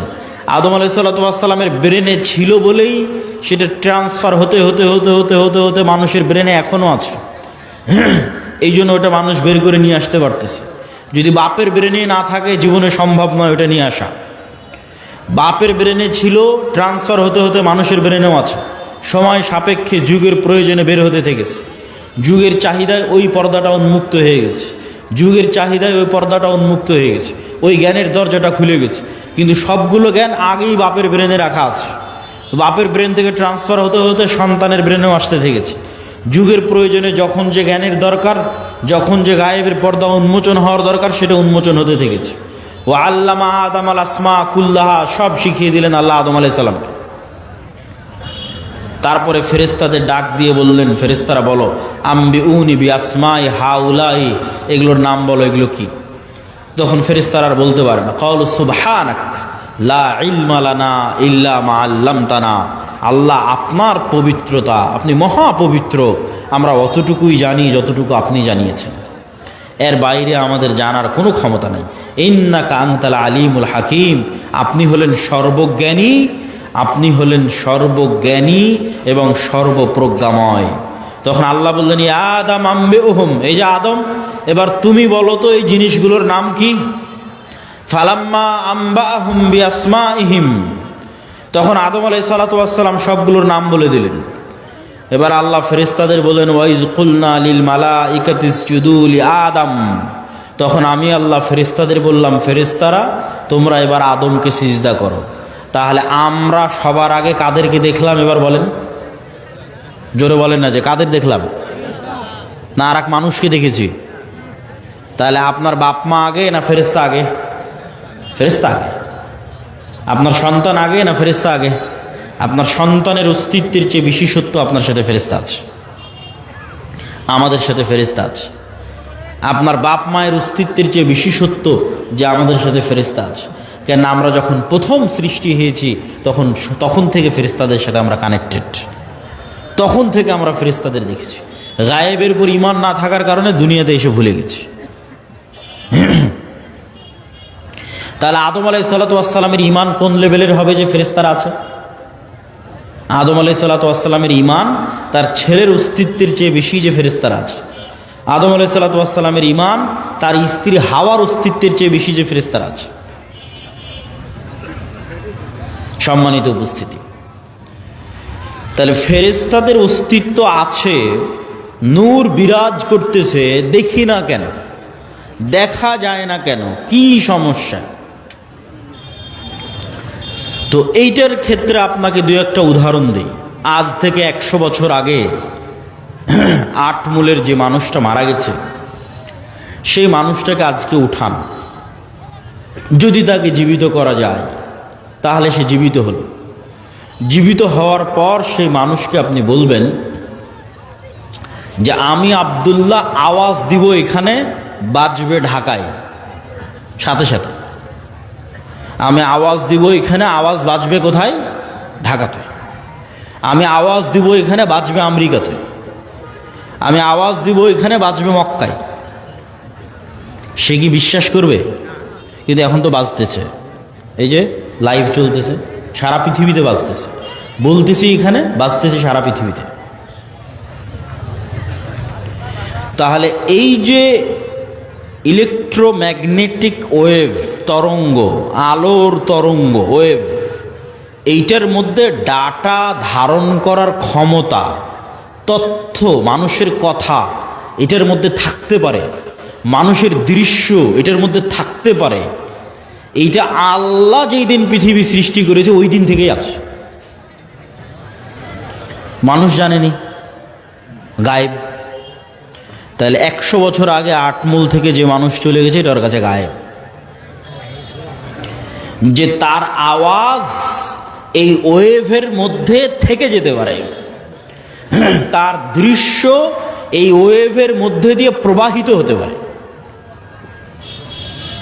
শুধু তাই নয়, মানুষের পক্ষে যদি আজকে সম্ভব হয় যে মানুষ আলোর গতি তথা যেই আলোর মাধ্যমে, যে ওয়েভের মাধ্যমে আমার কথা মোবাইল দিয়ে এখন ঢাকাতেও বাজতেছে, লালমনিরহাটেও বাজতেছে, আমেরিকা, লন্ডন, ইউরোপেও বাজতেছে, সৌদি, কুয়েত, কাতার, বাহরাইনেও বাজতেছে, এখন সাথে সাথে যেই ওয়েভের মধ্যে দিয়ে আমার দৃশ্য ছুটে চলে যাচ্ছে, যেই ওয়েভের মধ্যে দিয়ে আমার আওয়াজ ছুটে চলে যাচ্ছে, এর চাইতে যদি আমরা কোনো গতিশীল কিছু আবিষ্কার করতে পারি যে এর চেয়ে দ্রুত আমি উড়ে চলে যাব, মানুষের পক্ষে সম্ভব নয়। কিন্তু কল্পনা করেন যে আমরা করে ফেলেছি এরকম একটা আবিষ্কার যে আমার আওয়াজ যত দ্রুত ঢাকায় যাচ্ছে আমি এর চেয়ে আগে ঢাকায় পৌঁছে যাব। এবং আবিষ্কার করার পর এখান থেকে বিমানে যদি ঢাকায় আমার যদি আধা ঘন্টা লাগে, তো রাস্তার গাড়িতে 4 ঘন্টা লাগবে। তো আমি আধা ঘন্টা আগে ঢাকায় পৌঁছে গেছি, রাস্তার গাড়ি পৌঁছার আগে আমি ঢাকা পৌঁছে গেছি বিমানে। তো আমার এই আওয়াজ আমেরিকা পৌঁছার আগে আমি পৌঁছে গেছি। এত দ্রুত গতির আমরা কিছু আবিষ্কার করতে পেরেছি। এই আবিষ্কার করতে পারার পর এবার যদি 15 আলোক বর্ষ অতীতে চলে যাই দ্রুত, যে 15 বছর আগে যে কথা বলেছিলাম ওই কথা এখন মহাবিশ্বে যেই জায়গায় আছে ওর আগে আমি গিয়ে পৌঁছে যাব, যেহেতু ওর চেয়ে দ্রুত আমি কিছু আবিষ্কার করতে পেরেছি। পৌঁছে গিয়ে এবার এই মোবাইলের মতো, এই ক্যামেরার মতো যদি ওখানে কিছু সেট করতে পারেন, তাহলে 15 বছর আগে আপনি কি বলেছিলেন ওই আপনার বলা কথা আপনি শুনতে পাবেন, বাজতেছে। 15 বছর আগে আপনি কি করেছিলেন, আপনার করা কাজ আপনি লাইভ দেখতে পাবেন, এই যে আমি এটা করতেছি, কেননা ওইটা এই আলোর তরঙ্গের মধ্যে সেভ আছে, হারায়নি। বিজ্ঞানীরা এখনও জানে না যে পৃথিবী যখন প্রথম সৃষ্টি হয়েছে তখন পৃথিবী থেকে যে আলো মহাবিশ্বের দিকে ছুটতে থেকেছে ওইটা এখনও মহাবিশ্বের শেষ মাথায় পৌঁছতে পেরেছে কিনা। তাহলে এভাবে যদি 1400 বছর আগে চলে যান, তাহলে মুহাম্মদ সাল্লাল্লাহু আলাইহি ওয়াসাল্লামের হাদিস বুখারীতে পড়া লাগবে না, আপনি কানে শুনতে পাবেন, নিজে কানে শুনতে পাবেন, যেমন এখন লাইভ বাজতেছে। তো 1500 বছর অতীতে চলে গেলে আলোর গতির চেয়ে বেশি গতি নিয়ে মুহাম্মদ সাল্লাল্লাহু আলাইহি ওয়াসাল্লামের হাদিস নিজে কানে শোনা যাবে, বদরের যুদ্ধ লাইভ দেখা যাবে, বাস্তবে হচ্ছে এটা দেখা যাবে। এটা মানুষের দ্বারা সম্ভব নয়। এটা দিয়ে আল্লাহ মানুষের গুনাহকে গোপন রেখেছে, নাহলে একজন মানুষের গুনাহ গোপন থাকতো না। এই আলোর গতির চেয়ে মানুষের গতি কম থাকার কারণে মানুষের গুনাহ আজ গোপন আছে। সম্মানিত উপস্থিতি, তাহলে আমরা যা বলছি তার 1 সেকেন্ডও হারায় না, 1 সেকেন্ডও নয়, চাহে মোবাইলে রেকর্ড হোক আর না হোক, ওই তরঙ্গের মধ্যে থেকে যায়। যে কেউ চাইলে ধরে বের করে নিয়ে আসতে পারবে। আল্লাহ সুবহানাহু ওয়া তাআলা এটা দিয়েই ধরে বের করবেন এটা আমি বলিনি, কিন্তু এত সহজ মানুষের হিসাব নেওয়া, এত সহজ মানুষকে পাকড়াও করা, এইভাবেই পৃথিবী সেট আপ করা আছে। এখানে মানুষের একটা সেকেন্ড গোপন নয়, একটা সেকেন্ডও নয়, কেন আলো এই ডাটাগুলো ধারণ করে নিচ্ছে, যা করতেছে তাও সেভ আছে, যা বলতেছে তাও সেভ আছে। মানুষ চাইলে নিজেই দেখতে পারবে। মানুষকে আলোর চেয়ে দ্রুতগতির যন্ত্র আবিষ্কার করে অত বছর আগে চলে যেতে হবে, চলে গিয়ে নিজের আমলগুলো দেখতে হবে, তো আমি এগুলো করেছি, তো আমি এগুলো বলেছি, আমি নিজে শুনতে পাচ্ছি আমি কি বলেছি, আমি নিজে দেখতে পাচ্ছি আমি কি করেছি। কাফা বিনাফসিকাল ইয়াউমা আলাইকা হাসিবা, মানুষ আজকে তোমার বিচারের জন্য তুমি একাই যথেষ্ট, আলাদা কোনো বিচার বিভাগ কায়েম করে বিচার করতে হবে এইটা নয়, তুমি নিজেই যথেষ্ট। সম্মানিত উপস্থিতি, তাহলে কি বলছিলাম, গায়েব নূর। তাহলে এই আলো আমার ডাটা ধারণ করতে পারে, এটা একসময় গায়েব ছিল, চোখে দেখা যায় না, তো এখনো দেখা যায় না, এখনো দেখা যাচ্ছে না, যন্ত্র ধরতে পেরেছে কিন্তু আমরা তো দেখতে পাচ্ছি না। তাহলে ওইটা যেমন সত্য যে আল্লাহ যেদিন পৃথিবী সৃষ্টি করেছেন ওই দিন থেকে মানুষের বলা কথায় আলোর মধ্যে থেকে গেছে, মানুষের বলা কাজ করা কাজ এই আলোর মধ্যে থেকে গেছে, এর চেয়ে বেশি সত্য যে এখানে নূর আছে, ফেরেশতা আছে, এটা এখন গায়েব।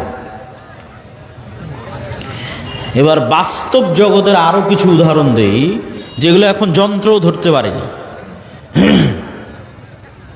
যেমন আল্লাহর একটা সৃষ্টিজীব কুকুর, কুকুরের ঘ্রাণ শক্তি মানুষের চাইতে 10,000 গুণ বেশি।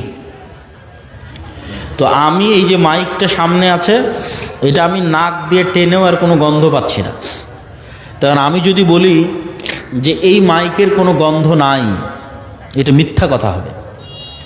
এই মাইকটাই আপনি একটা প্রশিক্ষিত কুকুরের নাকে ধরেন, তারপর মোলাম গাড়ি বাজারে ফেলে রেখে আসেন কোনো এক জঙ্গলে, ওই কুকুর ওখান থেকে খুঁজে বের করে নিয়ে আসবে এই মাইককে। 50 গুণ 100 গুণ বেশি নয়, 1000 গুণ নয়, 10,000 গুণ বেশি। মানুষের যদি কোনো শরীরে ক্যান্সার হয়, তাহলে কোন কোষটাতে ক্যান্সার হয়েছে ওই ক্যান্সারের কোষের যে গন্ধ, এইটা পর্যন্ত কুকুর ধরতে পারে। মানুষের শরীরে যদি ভাইরাস হয়, যে করোনা ভাইরাস হয়েছে, তাহলে করোনা ভাইরাসের মতো অদৃশ্য জিনিসের গন্ধ কুকুর ধরতে পারে। যে ভাইরাসকে দূরবীন দিয়ে দেখতে হয়, মাইক্রোস্কোপ লাগিয়ে দেখতে হয়, ওই ভাইরাসের গন্ধ পর্যন্ত কুকুর ধরতে পারে। আর মানুষ এখন পর্যন্ত এমন কোনো যন্ত্র আবিষ্কার করতে পারেনি যেটা কুকুরের লেভেলে ঘ্রাণ নিতে পারবে। এই জন্য মানুষ কুকুরকেই কাজে লাগায়, যে একটা যন্ত্র আমি আবিষ্কার করেছি যেটা কুকুরের মতো ঘ্রাণ নিতে পারবে, নাই, এরকম কোনো যন্ত্র আবিষ্কৃত হয়নি। তাহলে পৃথিবীতে এমনও ঘ্রাণ আছে যেই ঘ্রাণ মানুষ পায় না, যেই ঘ্রাণ মানুষের তৈরি কোনো যন্ত্রও পায় না।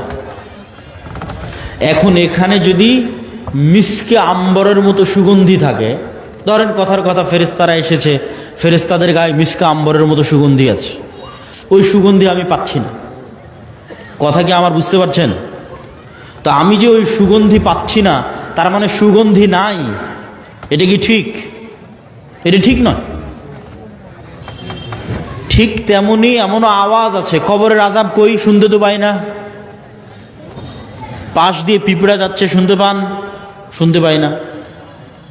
এই রেকর্ডারও যদি ওই পিঁপড়ার কাছে লাগান, তবুও ধরা যাবে না পিঁপড়ার আওয়াজ। তাহলে পিঁপড়ার হাঁটার আওয়াজ হয় না? মিথ্যা কথা। সাপের যাওয়ার আওয়াজ হয় না? মিথ্যা কথা। ওইটা যেই লেভেলের সূক্ষ্ম আওয়াজ, ওটা আবার আল্লাহর আর এক সৃষ্টিজীব ধরতে পারে। যেমন হাতির মতো অন্য আরও কিছু প্রাণী আছে, আর আওয়াজ ধারণে খুবই সূক্ষ্ম, কয়েক লক্ষ কোটি কিলোমিটার দূরের আওয়াজ, সূক্ষ্ম থেকে সূক্ষ্ম আওয়াজ ধারণ করতে পারে। তাহলে কবরের আযাব হচ্ছে, কে শুনতে পায়? আল্লাহর সৃষ্টিজীব শুনতে পায়, মানুষ শুনতে পায় না। তাহলে এইটা এখনো পৃথিবীতে এরকম অসংখ্য সৃষ্টিজীব আছে যাদের একজনের কাজ আর একজনের সাথে মিলবে না। আপনি একটা ঘরের মধ্যে একটা বাবুই পাখিকে ছেড়ে দেন, ও জানালাই খুঁজে পাবে না কোথায় জানালা। একবার দেওয়ালের সাথে বাড়ি খাবে, একবার ছাদের সাথে বাড়ি খাবে, অথচ আপনি দেখতে পাচ্ছেন এটা জানালা, ও জানালা খুঁজে পায় না। ওর দৃষ্টিশক্তি ওইভাবেই আল্লাহ সীমাবদ্ধ করে রেখেছে। তো ও যেমন জানালা খুঁজে পাচ্ছে না, ঠিক তেমন আপনি ফেরেশতা খুঁজে পাচ্ছেন না। ওই পর্যন্তই আপনার জ্ঞানের সীমা, দেখার সীমা, অনুভূতির সীমা। সাপ মানুষকে দেখতে পাই, যে আমি আব্দুল্লাহ 5 ফিট 5 ইঞ্চি, 5 ফিট 6 ইঞ্চি মোটা, এরকম দাড়ি, সাদা কালো, যেভাবে আপনি আমাকে দেখছেন এভাবে সাপ দেখে না। এভাবে দেখার ক্ষমতা আল্লাহ সাপকে দেয়নি। সাপ বুঝতে পারে তাপ, তাপ দিয়ে বুঝতে পারে যে মানুষ। কুকুর ওইভাবে দেখতে পারে না, কুকুর মাত্র দুইটা জিনিস, দুইটা রং দেখতে পায়। তাহলে কুকুর কেমনে দেখবে যে আমি সাদা কালো, উঁচু লম্বা মোটা? দেখতে পায় না। কুকুর গন্ধ, গন্ধ দিয়ে চেনে যে এটা আমার মনিব, গন্ধ দিয়ে চেনে যে মানুষ হেঁটে গেল। তাহলে এক একজনের দৃষ্টি সীমা, চিন্তা সীমা, দেখার সীমা আল্লাহ এক একভাবে ভাগ এবং বন্টন করে রেখেছে। এক একজনকে এক এক জগতে সীমাবদ্ধ করে রেখে দিয়েছে। মাছকে পানির জগতে সীমাবদ্ধ করে রেখে দিয়েছে। ঠিক সেরকম ফেরেশতার জগৎ এই পৃথিবীতেই আছে, ফেরেশতারাই আছে এই পৃথিবীতে। কিন্তু আপনি দেখতে পাচ্ছেন না কেন? আপনার ওই দেখা এবং শোনার সীমাবদ্ধতা আল্লাহ তৈরি করে রেখেছে। সম্মানিত উপস্থিতি, তাহলে পৃথিবীতে এমনও আওয়াজ আছে যা মানুষ শুনে না, মানুষের যন্ত্র শুনে না। এমনও গন্ধ আছে যা মানুষ নিতে পারে না, মানুষের যন্ত্র নিতে পারে না। ঠিক এমনও আলো আছে মানুষ দেখে না, মানুষের যন্ত্র দেখে না, আল্লাহর সৃষ্টি দেখে। রাসূলুল্লাহ সাল্লাল্লাহু আলাইহি ওয়াসাল্লাম বলেন, ইজা সামি'তুম সাইহাতাদ দিকা, যখন তোমরা মোরগের আওয়াজ শুনতে পাও, তখন আল্লাহর কাছে কল্যাণ কামনা করো। ফা ইন্নাহা রাআতিল মালাইকা, ফেরেশতাদের যেই নূর, এই নূরের যে আলো, এই আলো মোরগ দেখতে পায়। বলেন আল্লাহু আকবার। তাহলে ফেরেশতা বিরাজমান, নূর বিরাজমান, মানুষের যন্ত্র দেখতে পায় না, মানুষ দেখতে পায় না, কিন্তু আল্লাহর এক সৃষ্টিজীব দেখতে পায়। রাসূল সাল্লাল্লাহু আলাইহি ওয়াসাল্লাম বলছেন, যখন তোমরা গাধার আওয়াজ শুনো, নুহাকাল হিমার, তখন ফাতাআউযু মিনাশ শাইতান, তখন তোমরা শয়তান থেকে পরিত্রাণ চাও। শয়তানের আলো আর এক ভিন্ন লেভেলের আলো, এটা আগুনের আলো, এটাও অদৃশ্য।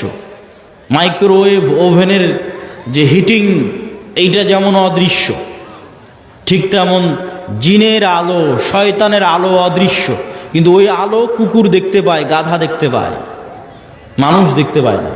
সম্মানিত উপস্থিতি, তাহলে আমি আপনি দেখতে পাই না মানে অস্তিত্ব নাই, এটা সম্পূর্ণ মিথ্যা কথা, সম্পূর্ণ ডাহা মিথ্যা কথা, যেগুলোর নিদর্শন, যেগুলোর আলামত আল্লাহ নিজে পৃথিবীতে দিয়ে রেখেছে। তাহলে আমরা কি বলছিলাম? ফেরেশতা আছে, ফেরেশতার আওয়াজ মানুষ শুনতে পারে, ফেরেশতাকে দেখতেও পারে। বনু ইসরাইলের 3 জন ব্যক্তি অন্ধ, কুষ্ঠ, টাক, আল্লাহ ফেরেশতা পাঠিয়েছে তাদের কাছে মানুষ হিসেবে পরীক্ষা নেওয়ার জন্য। রাসূল সাল্লাল্লাহু আলাইহি ওয়াসাল্লাম একদিন মসজিদে নববীতে বসে আছে, একজন অপরিচিত মানুষ আসলো, যে অপরিচিত মানুষের পোশাকে সফরের আলামত নাই, লা ইরা আসারুস সাফার, সফরের কোনো আলামত নাই, আর তাকে মদিনার কেউ চিনেও না। তো জিজ্ঞেস করছে, মাল ইসলাম, মাল ইমান, মাল ইহসান, মাতাসাআহ, ইমান কি, ইসলাম কি, কিয়ামত কখন হবে? জিজ্ঞেস করে উত্তর নিয়ে বিদায় নিয়ে চলে যাচ্ছে। রাসূল সাল্লাল্লাহু আলাইহি ওয়াসাল্লাম বললেন, জানো কে এসেছিল? জিবরাইল এসেছিল দিন শিখানোর জন্য। তাহলে সাহাবীদের ফেরেশতাদের উপর ঈমান কোথায়? সাহাবীদের ঈমান ফেরেশতাদের উপর কোথায়? এই মর্মে এবার আরো কয়েকটা হাদিস আপনাদের সামনে তুলে ধরব।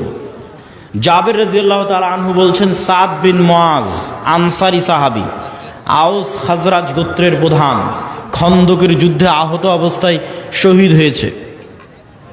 ইয়াং বয়সে, 35, 38, 40 বছর বয়সে। রাসূল সাল্লাল্লাহু আলাইহি ওয়াসাল্লামের আশেপাশে যেগুলো ছিল সব ইয়াং। রাসূলুল্লাহ সাল্লাল্লাহু আলাইহি ওয়াসাল্লাম বললেন, ইহতাজ্জালাহু আরশুর রহমান, আল্লাহর আরশ কেঁপে উঠেছে সাদ বিন মুআজের মৃত্যুতে।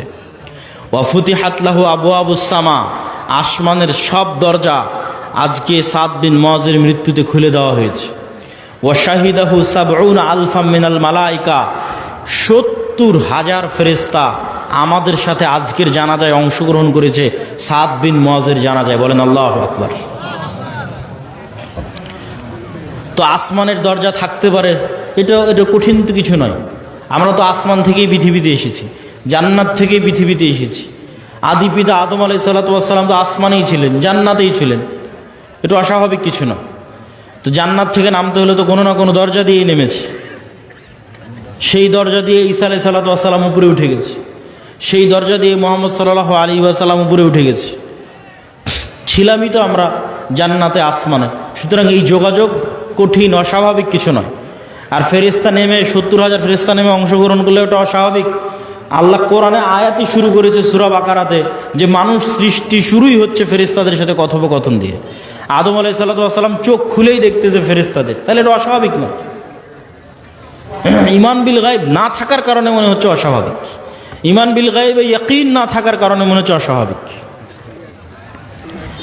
জাবের রাদিয়াল্লাহু তাআলা আনহু বলছেন, লাম্মা কুতিলা আবি, আমার পিতা যখন মারা গেল, অনেক মেয়ে রেখে, ঋণ রেখে,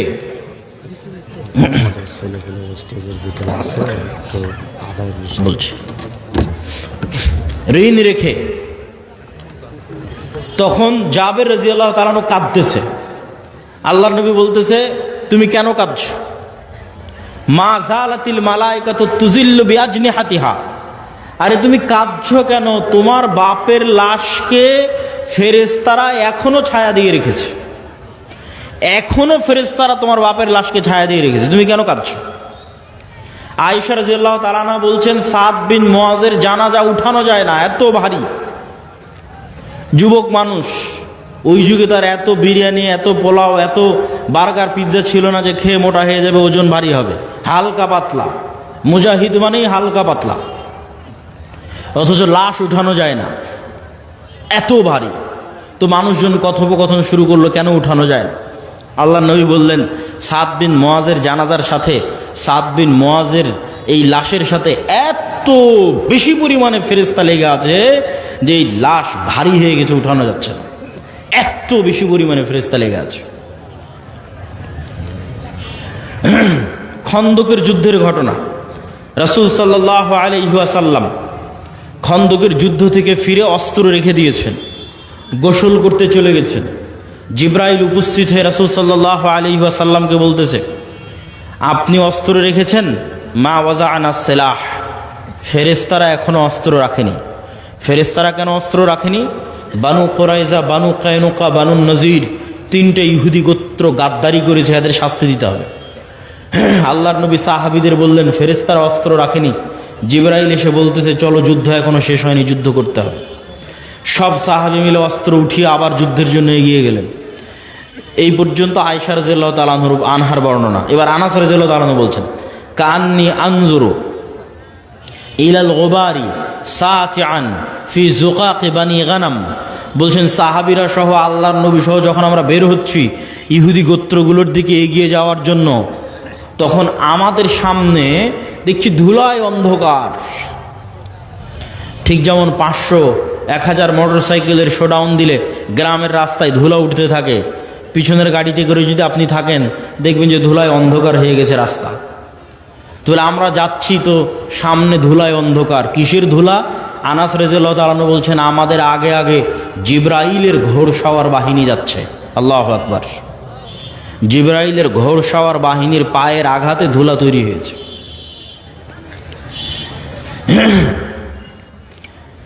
সাদ বিন আবি ওয়াক্কাস রাদিয়াল্লাহু তাআলা আনহু থেকে বর্ণিত, তিনি বলেন, রাআইতু ইয়াওমা উহুদিন আন ইয়ামিনি ওয়া আন ইয়াসারি, উহুদের যুদ্ধের দিন আমার ডানে এবং আমার বামে দুইজন ব্যক্তি, রজুলাইনা আলাইহিমা সিয়াবুন বীজুন, দুইজন ব্যক্তি সাদা পোশাকধারী, মা রাআইতুহুমা ক্বাবলু আলা বাদ, যাদেরকে আমি অতীতে কোনোদিন দেখিনি, পরে কোনোদিন দেখিনি।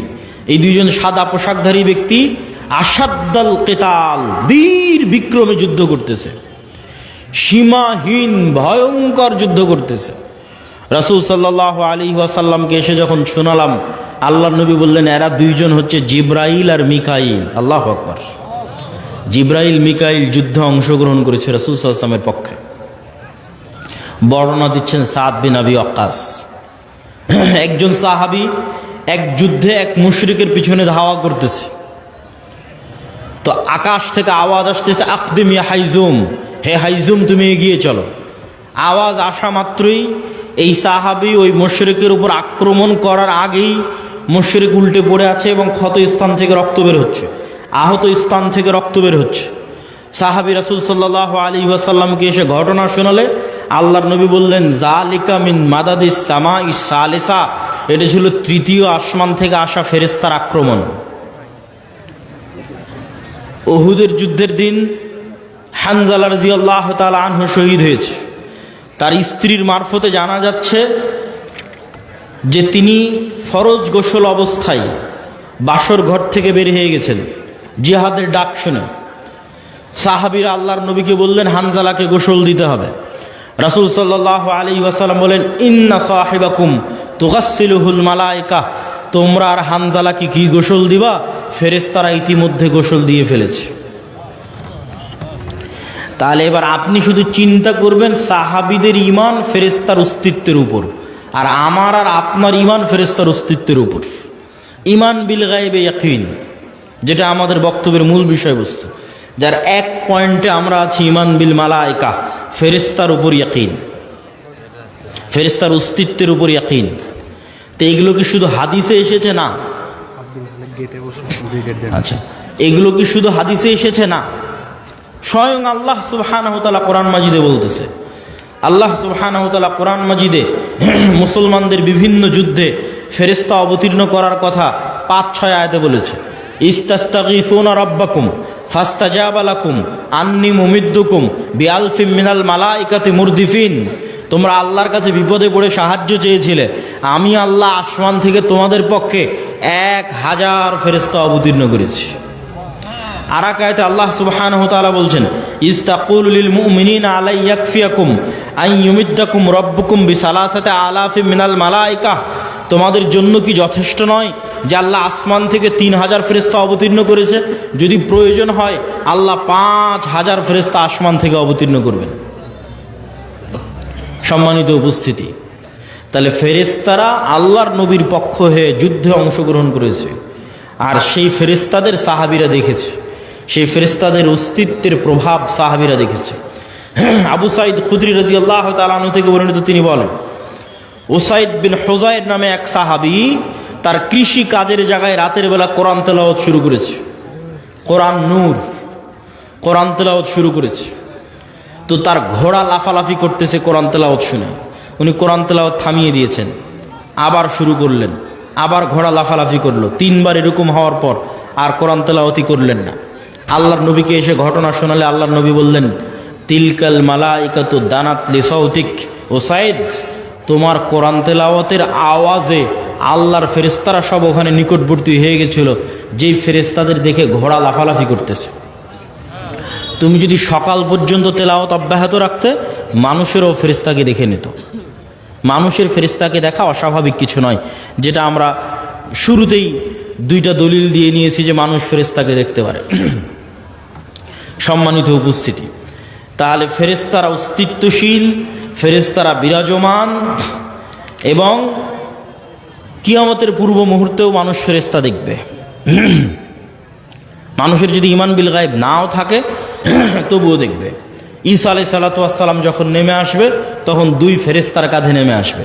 দাজ্জাল যখন মক্কা এবং মদিনায় প্রবেশ করবে তখন ফেরেশতারা উন্মুক্ত তরবারি হাতে থাকবে। তো এই আলোচনা থেকে আমাদের শিক্ষা কি? এই আলোচনা থেকে আমাদের শিক্ষা হচ্ছে যে পৃথিবীতে মানুষ 2 ধরনের, হয় শয়তানের গোলাম, শয়তানের বন্ধু, আর না হলে আল্লাহর গোলাম, আল্লাহর ফেরেশতার বন্ধু। এখন আপনি নিজেকে খুঁজে নিতে পারেন যে আপনি কোন কাতারে, আপনি শয়তানের গোলাম, শয়তানের বন্ধু, না আল্লাহর গোলাম, ফেরেশতার বন্ধু। দেখেন রাসূল সাল্লাল্লাহু আলাইহি পরীক্ষা যে আপনি শয়তানের সাথে না ফেরেশতার সাথে। রাসূল সাল্লাল্লাহু আলাইহি ওয়াসাল্লাম বলছেন যে জিবরাইল আমাকে মিসওয়াক করতে বলছে। তো মিসওয়াক করতে করতে আমার দাঁতের মাড়ির গোস্ত পর্যন্ত ছিলে গেছে। কেন মিসওয়াক করতে বলছে? আমার মুখের গন্ধে জিবরাইলের কষ্ট হয়। তো আল্লাহর নবীর পবিত্র মুখের গন্ধে জিবরাইলের কষ্ট হয়, তাই বারবার মিসওয়াক করতে বলছে। আর আপনার আটমূল শিবগঞ্জের যে মানুষ রাত দিন বিড়ি সিগারেট খাচ্ছে, ওর কাছে ফেরেশতা আছে না শয়তান আছে? একটু জোরে বলেন, কে আছে? শয়তান আছে। সে শয়তানের বন্ধু, সে শয়তানের গোলাম।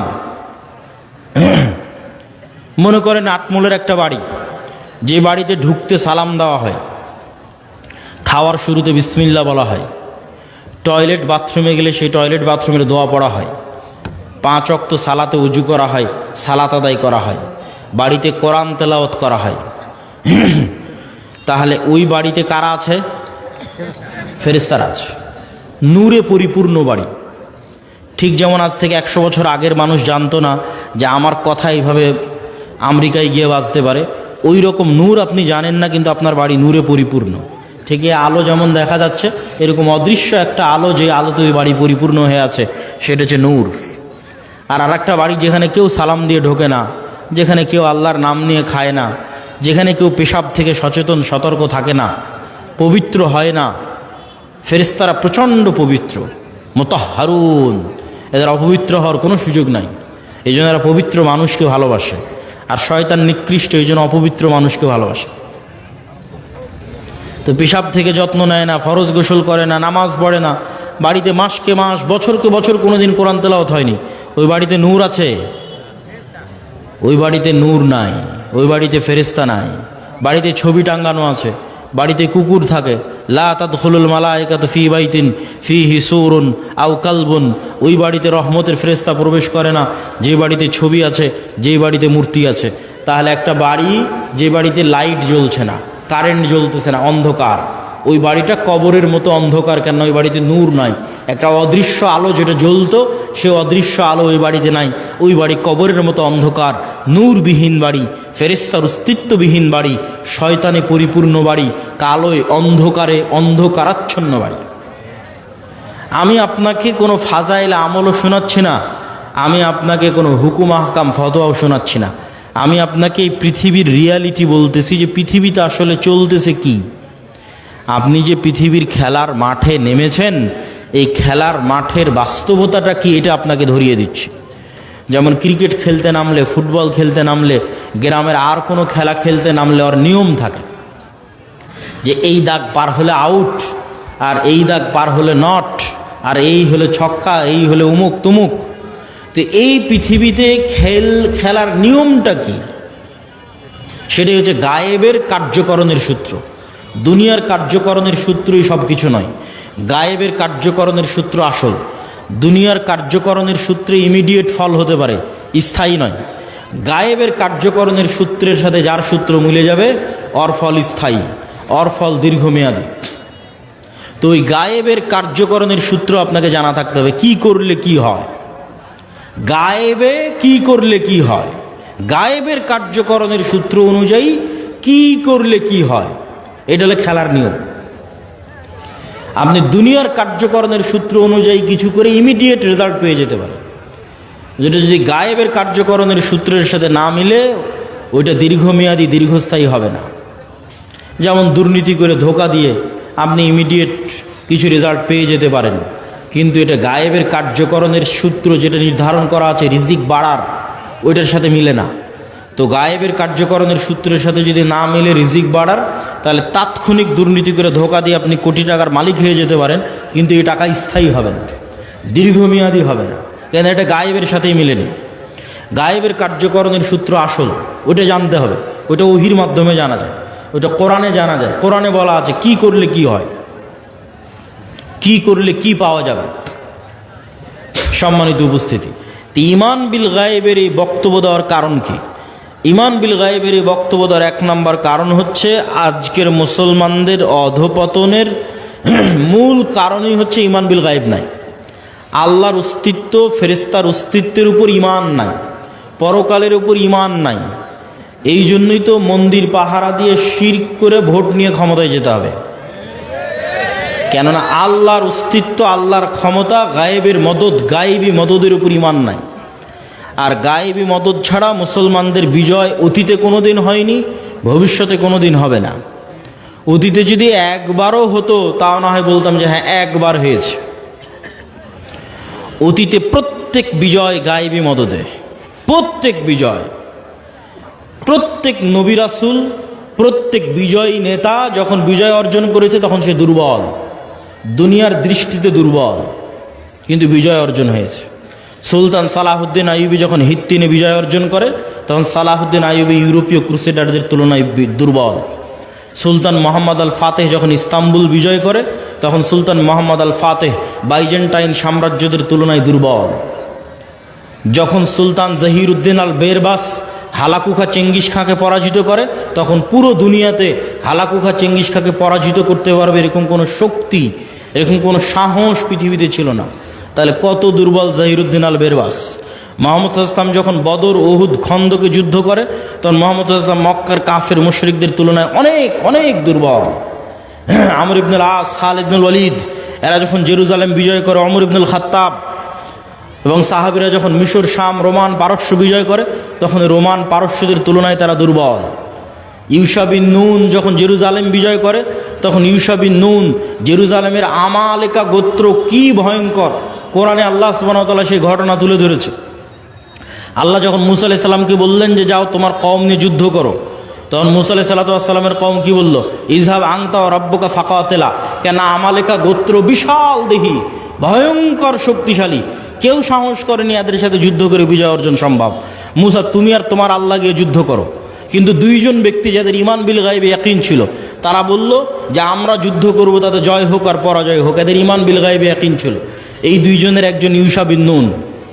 আল্লাহ 40 বছর শাস্তি দেওয়ার পর, উদ্ভ্রান্ত পাগলের মতো সিনাই মরুভূমিতে ঘুরে বেড়ানোর পর মুসা আলাইহিস সালাম যখন মারা গেলেন, ইউশা বিন নুন নবী হলেন।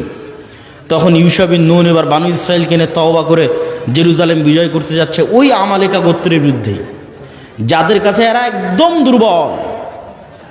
তো শুক্রবারের দিন বিকেলবেলা ইউসা বিন নুন আল্লাহর কাছে দোয়া করতেছে, আল্লাহ সন্ধ্যা হয়ে গেলে যুদ্ধ বন্ধ করতে হবে, কেন শনিবার ইহুদি ধর্ম অনুযায়ী পবিত্র দিন, আপনি সূর্যকে থামিয়ে দিন, আমরা যুদ্ধে বিজয় অর্জন করি। আল্লাহ পৃথিবীর ইতিহাসে একবারের জন্য, শুধু একবারের জন্য সূর্যকে থামিয়ে দিলেন। কিছু মুফাসসির বলেছেন কয়েক দিনের জন্য থামানো ছিল, কিছু মুফাসসির বলেছেন কয়েক ঘন্টার জন্য থামানো ছিল। সূর্য আটকে থেমে থেকে গেল, গায়েবী মদদে ইউসা বিন নুন বিজয় অর্জন করল। মুসলমানদের বিজয় অতীতে কোনোদিন গায়েবী মদদ ছাড়া হয়নি, আগামী কিয়ামত পর্যন্ত কোনোদিন গায়েবী মদদ ছাড়া হবে না। এই জন্য গায়েবী মদদে বিশ্বাস লাগবে, ইমান বিল গায়েবে ইয়াকিন লাগবে। আর ইমান বিল গায়েবে ইয়াকিন না থাকার জন্য মুসলমান মুনাফিকে পরিণত হয়ে গেছে। আজকের মুসলমানেরা মুনাফিক অধিকাংশ।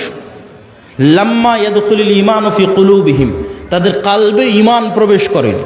কেন লা ঈমান আল ঈমান লা আমানাত লাহু, এক কালবে ঈমানের নূর আর মিথ্যার অন্ধকার একসাথে থাকতে পারে না। অথচ গত 16 বছর কত ওসি, ডিসি, এসপি, মন্ত্রী, মিনিস্টার, আজকে এখনও কত সাব রেজিস্ট্রার ইসিল্যান্ড লক্ষ লক্ষ টাকা দিয়ে ওমরা করে আসতেছে, কত জালসা মসজিদ মাদ্রাসার কমিটির মেম্বার, অথচ ওর পদে যখন বসে তখন ঘুষখোর। তাহলে লাম্মা ইয়াদখুলুল ঈমানু ফি কুলুবিহিম, অন্তরে ঈমান প্রবেশ করেনি, ঈমান বিল গায়েব নাই, বাহ্যিক ইসলাম নিয়ে মানুষকে ধোঁকা দিচ্ছে। অথচ আবু সুফিয়ান কোনোদিন মিথ্যা বলেনি, মুহাম্মদ সাল্লাল্লাহু আলাইহি ওয়াসাল্লামের বিরুদ্ধে মিথ্যা বলেনি। আবু তালেব কাফের হতে পারে, আবু লাহাব কাফের হতে পারে, মিথ্যুক, দুর্নীতিবাজ, ধোঁকাবাজ নয়।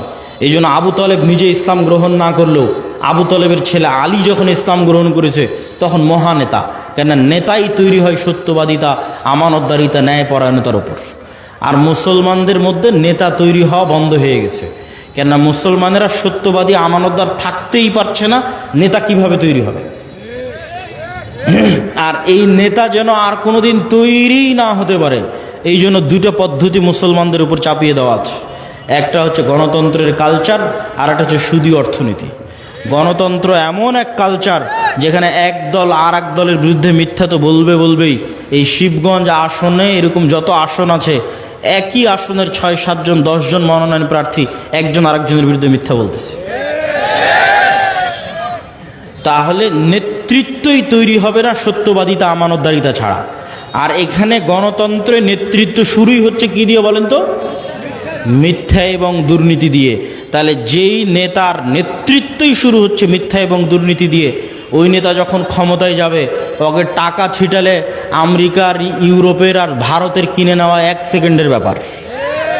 কেননা ও জন্মগত মিথ্যুক, জন্মগত দুর্নীতিবাজ। এই জন্যই গণতন্ত্র টিকিয়ে রাখা আছে, যেন সৎ নেতার জন্মই না হতে পারে। এমন নেতা আসুক যাকে আমি কিনে নিতে পারবো। আর মুসলমানদের মধ্যে এই স্বভাব আগে ছিল না।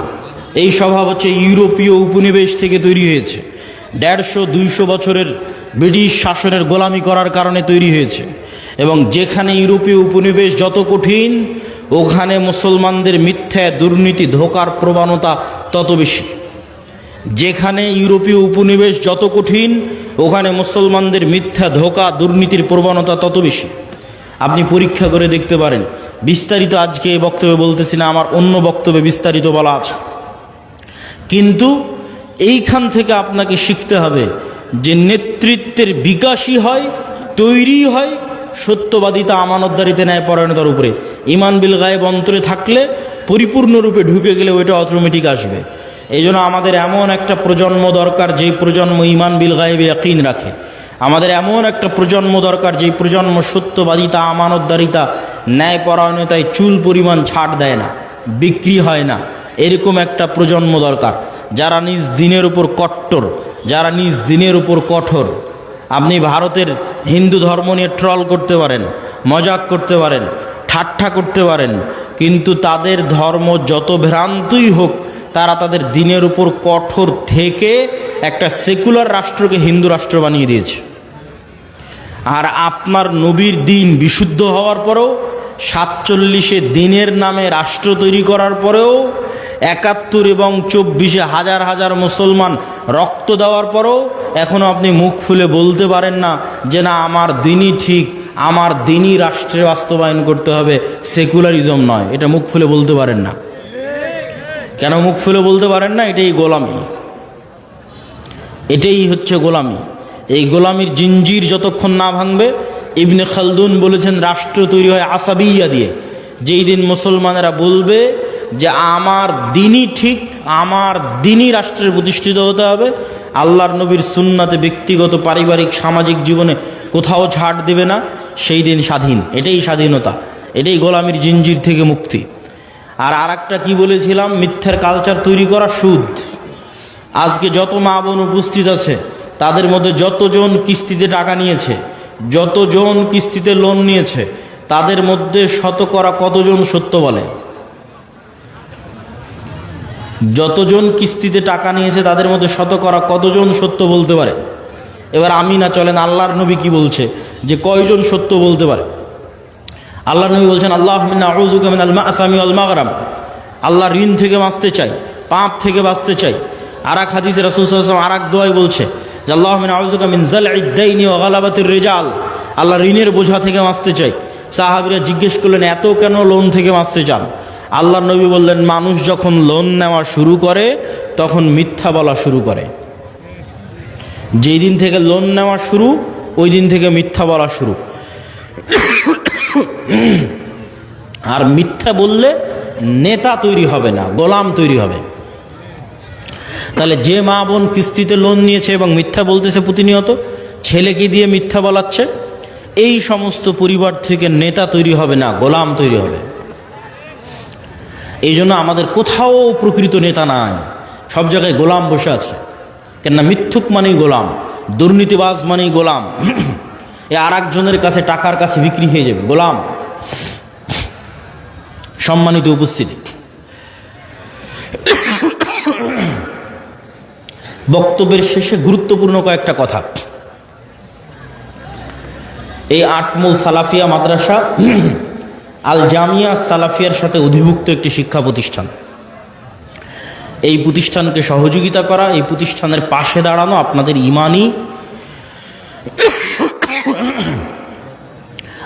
ইমানি নৈতিক গুরুত্বপূর্ণ দায়িত্ব। আমি জানি না যে এখন কেউ ভিতরে যাবে কি না, যদি গিয়ে থাকে তাহলে আপনারা তাদেরকে সহযোগিতার হাত বাড়িয়ে দিবেন, অথবা না গিয়ে থাকলে আমি যাওয়ার জন্য উদাত্ত আহ্বান জানাচ্ছি। তবে জামিয়া সালাফিয়ার সাথে আর দাওয়া ইলাল্লাহর সাথে আপনাদের স্থায়ী সম্পর্কের খুব প্রয়োজন। এই একদিনের সম্পর্ক, যে বছরে একদিন আসলাম, বক্তব্য দিলাম, চলে গেলাম, এই সম্পর্কের কোনো দাম নাই। কেননা এই 1 ঘন্টা বক্তব্য দিয়ে, 1.5 ঘন্টা বক্তব্য দিয়ে আমি আপনাকে না 2টা কোরআনের আয়াত শিখাতে পারলাম, না 2টা সূরা শিখাতে পারলাম। কিন্তু যদি দাওয়া ইলাল্লাহর মাধ্যমে আপনার অঞ্চলে 10টা মক্তব চলে, তো ওই মক্তবে আপনার গ্রামের বাচ্চারা 2টা দোয়া শিখবে, 2টা কোরআনের আয়াত শিখবে, সেটাই আমরা সাদাকায়ে জারিয়া হিসেবে পাবো। এটাই সম্পদ। এখন পর্যন্ত প্রায় 7 শতাধিক মক্তব আর দাওয়া ইলাল্লাহর মাধ্যমে ট্রেনিং প্রাপ্ত শিক্ষক দিয়ে চলতেছে, যাদের ট্রেনিংয়ে কোনো টাকা পয়সা, যাতায়াত খরচ, থাকা খাওয়া সব দাওয়া ইলাল্লাহ জামিয়া সালাফিয়ার। তাহলে এই স্থায়ী সম্পর্ক আপনাদের দরকার। আর একটা স্থায়ী সম্পর্ক হচ্ছে মাসিক আল ইতিসাম। প্রতি মাসে আমি নিজে মাসিক আল ইতিসামে 3টা লেখা লিখি, সম্পাদকীয় লিখি, একটা মিন্নাতুল বাড়ি লিখি, একটা স্বাভাবিক প্রবন্ধ লিখি। তো প্রতি মাসে আপনার কাছে মাসিক আল ইতিসাম যাওয়া মানে প্রতি মাসে আমার কথা আপনার কাছে যাচ্ছে। এই জন্য আজকে যত মানুষ উপস্থিত হয়েছেন সবার প্রতি আহ্বান থাকবে যে কিছুই যদি না নিতে পারেন, আপনার এক বেলার সকালের চায়ের নাস্তার চেয়েও দাম কম মাসিক আল ইতিসামের। তো মাসিক আল ইতিসাম নেওয়ার আপনাদের প্রতি উদাত্ত আহ্বান থাকছে। আর সর্বশেষে যে বই পুস্তকগুলো আমরা প্রকাশ করি, যেমন আজকে যে বই থেকে দার্স দিচ্ছিলাম, এটা আমারই লেখা বই, আল্লাহর পথে যাত্রা। এটা অনেক অল্প কপি আছে, যাওয়ার সময় খোঁজ করতে পারেন। গেটে গাড়িতে থাকতে পারে, অথবা টেবিলে অথবা স্টেজে থাকতে পারে। ছেলেপেলেরা আছে, একটু বলে দিলে। হ্যাঁ, কই আপনার ছেলেপেলেদের পাঠান, ভিতরে আছে, আপনি একটু বলে দিন। জি জি জি, ছাত্ররা যারা তোমরা ঢুকবা তারা ঢুকে যাও, এবং আপনারা তাদের প্রতি সহযোগিতার হাত বাড়িয়ে দেবেন। তো জামিয়া সালাফে এবং দাওয়া ইলাল্লাহর সাথে আপনাদের স্থায়ী সম্পর্কের জন্য মাসিক আল ইতেসাম আমাদের প্রকাশিত বই, যেমন আজকে আরেকটা নতুন বই থাকতে পারে ফতোয়ার উপর, প্রায় 1000 ফতোয়া, অজু, হায়েজ, নেফাস, তায়াম্মুম, সালাত, এগুলোর উপর প্রায় 1000 প্রশ্ন, যেগুলো শায়েখ আব্দুর রাজ্জাক বিন ইউসুফের তত্ত্বাবধানে এবং সম্পাদনায় একত্রিত করা হয়েছে। এই ফতোয়ার বইটাও থাকতে পারে। আব্দুর রহিমেরও একটা নতুন বই আছে, রাসূল সাল্লাল্লাহু আলাইহি ওয়াসাল্লাম দেখতে কেমন ছিলেন, শায়েখ আব্দুর রাজ্জাক বিন ইউসুফের উপদেশ, যেটাতে তার সব বক্তব্য আছে। এই দিন পড়ার দিন, জ্ঞানের দিন, যত পড়বেন তত নূর তৈরি হবে, তত জ্ঞান অর্জন হবে, তত আপনার সত্যের পথে চলা সহজ হবে। সম্মানিত উপস্থিতি, এবং সর্বশেষ সুদের বিরুদ্ধে যুদ্ধ, কর্জে হাসানা। আমরা মুসলিম বাইতুল মাল নামে কর্জে হাসানা চালু করেছি, যেখানে ইতিমধ্যে প্রায় 30 জনের কাছাকাছি আমরা কর্জে হাসানা দিয়েছি পরীক্ষামূলক। আর কর্জে হাসানা প্রজেক্টে আমরা কোনো দান সংগ্রহ করি না, মানুষ তাদের বিভিন্ন ব্যাংক ব্যালেন্সে, বিকাশে, নগদে যে টাকা ফেলে রেখেছে, আমরা চাই যে সেটাই তারা মুসলিম বাইতুল মালে জমা রাখুক, যখন দরকার ফেরত নিয়ে নেবে। ওইটারই অল্প অংশ আমরা ধীরে ধীরে ধীরে ধীরে মানুষদের মধ্যে কর্জে হাসানা হিসেবে দিতে থাকবো, আবার মানুষদের কাছ থেকে আদায় করতে থাকবো। এই প্রজেক্ট যদি একবার সাকসেসফুল হয়ে যায়, 90-95%-এরও যদি বেশি রিটার্ন থাকে, তাহলে এটা বাংলাদেশের ইতিহাসে এক যুগান্তকারী, এক ব্যতিক্রম পদক্ষেপ হতে পারে। সুদের বিরুদ্ধে যুদ্ধ করতেই হবে। আল্লাহ সুবহানাহু ওয়া তাআলা আমাদেরকে ঈমান বিল গায়বে ইয়াকিন রাখার, সত্যবাদিতা, আমানতদারিতা, ন্যায়পরায়ণতার উপর অটল থাকার মাধ্যমে আমাদের মধ্যে নেতৃত্বের বিকাশ তৈরি করে দিয়ে, আমলে সলেহের মাধ্যমে আল্লাহর সাহায্য দুনিয়াতে টেনে নিয়ে এসে, আমলে সলেহ আসমানি সাহায্য আসমান থেকে দুনিয়াতে টেনে নিয়ে আসতে পারে। আসমান থেকে দুনিয়াতে সাহায্য টেনে নিয়ে আসার সবচেয়ে বড় মাধ্যম একটা হচ্ছে সালাত, তারপরে সবচেয়ে বড়, তার চেয়ে সবচেয়ে বড় মাধ্যম রাতের সালাত, এই রকমই কাছাকাছি বড় মাধ্যম জিকির, সকাল সন্ধ্যার জিকির। সকাল সন্ধ্যার জিকির, বিল গুদুওয়ি ওয়াল আসাল বুকরাতাও ওয়া আসিলা, এগুলো আমলে সলেহ, যা দিয়ে আসমান থেকে গায়েবী মদত টেনে নিয়ে আসা যায়। আল্লাহ সুবহানাহু ওয়া তাআলা আমাদের এগুলোর মাধ্যমে মুসলমানদের চূড়ান্ত বিজয় অর্জনের তৌফিক দান করুক। আল্লাহুম্মা আমিন। আমাদের শয়তানের বন্ধুত্ব থেকে বেঁচে থাকার, ফেরেশতার বন্ধুত্ব অর্জন করার তৌফিক দান করুক। আল্লাহুম্মা আমিন। ওয়া আখির দাওয়ানা আনিল হামদুলিল্লাহি রাব্বিল আলামিন। আসসালামু আলাইকুম ওয়া রাহমাতুল্লাহি ওয়া বারাকাতুহু।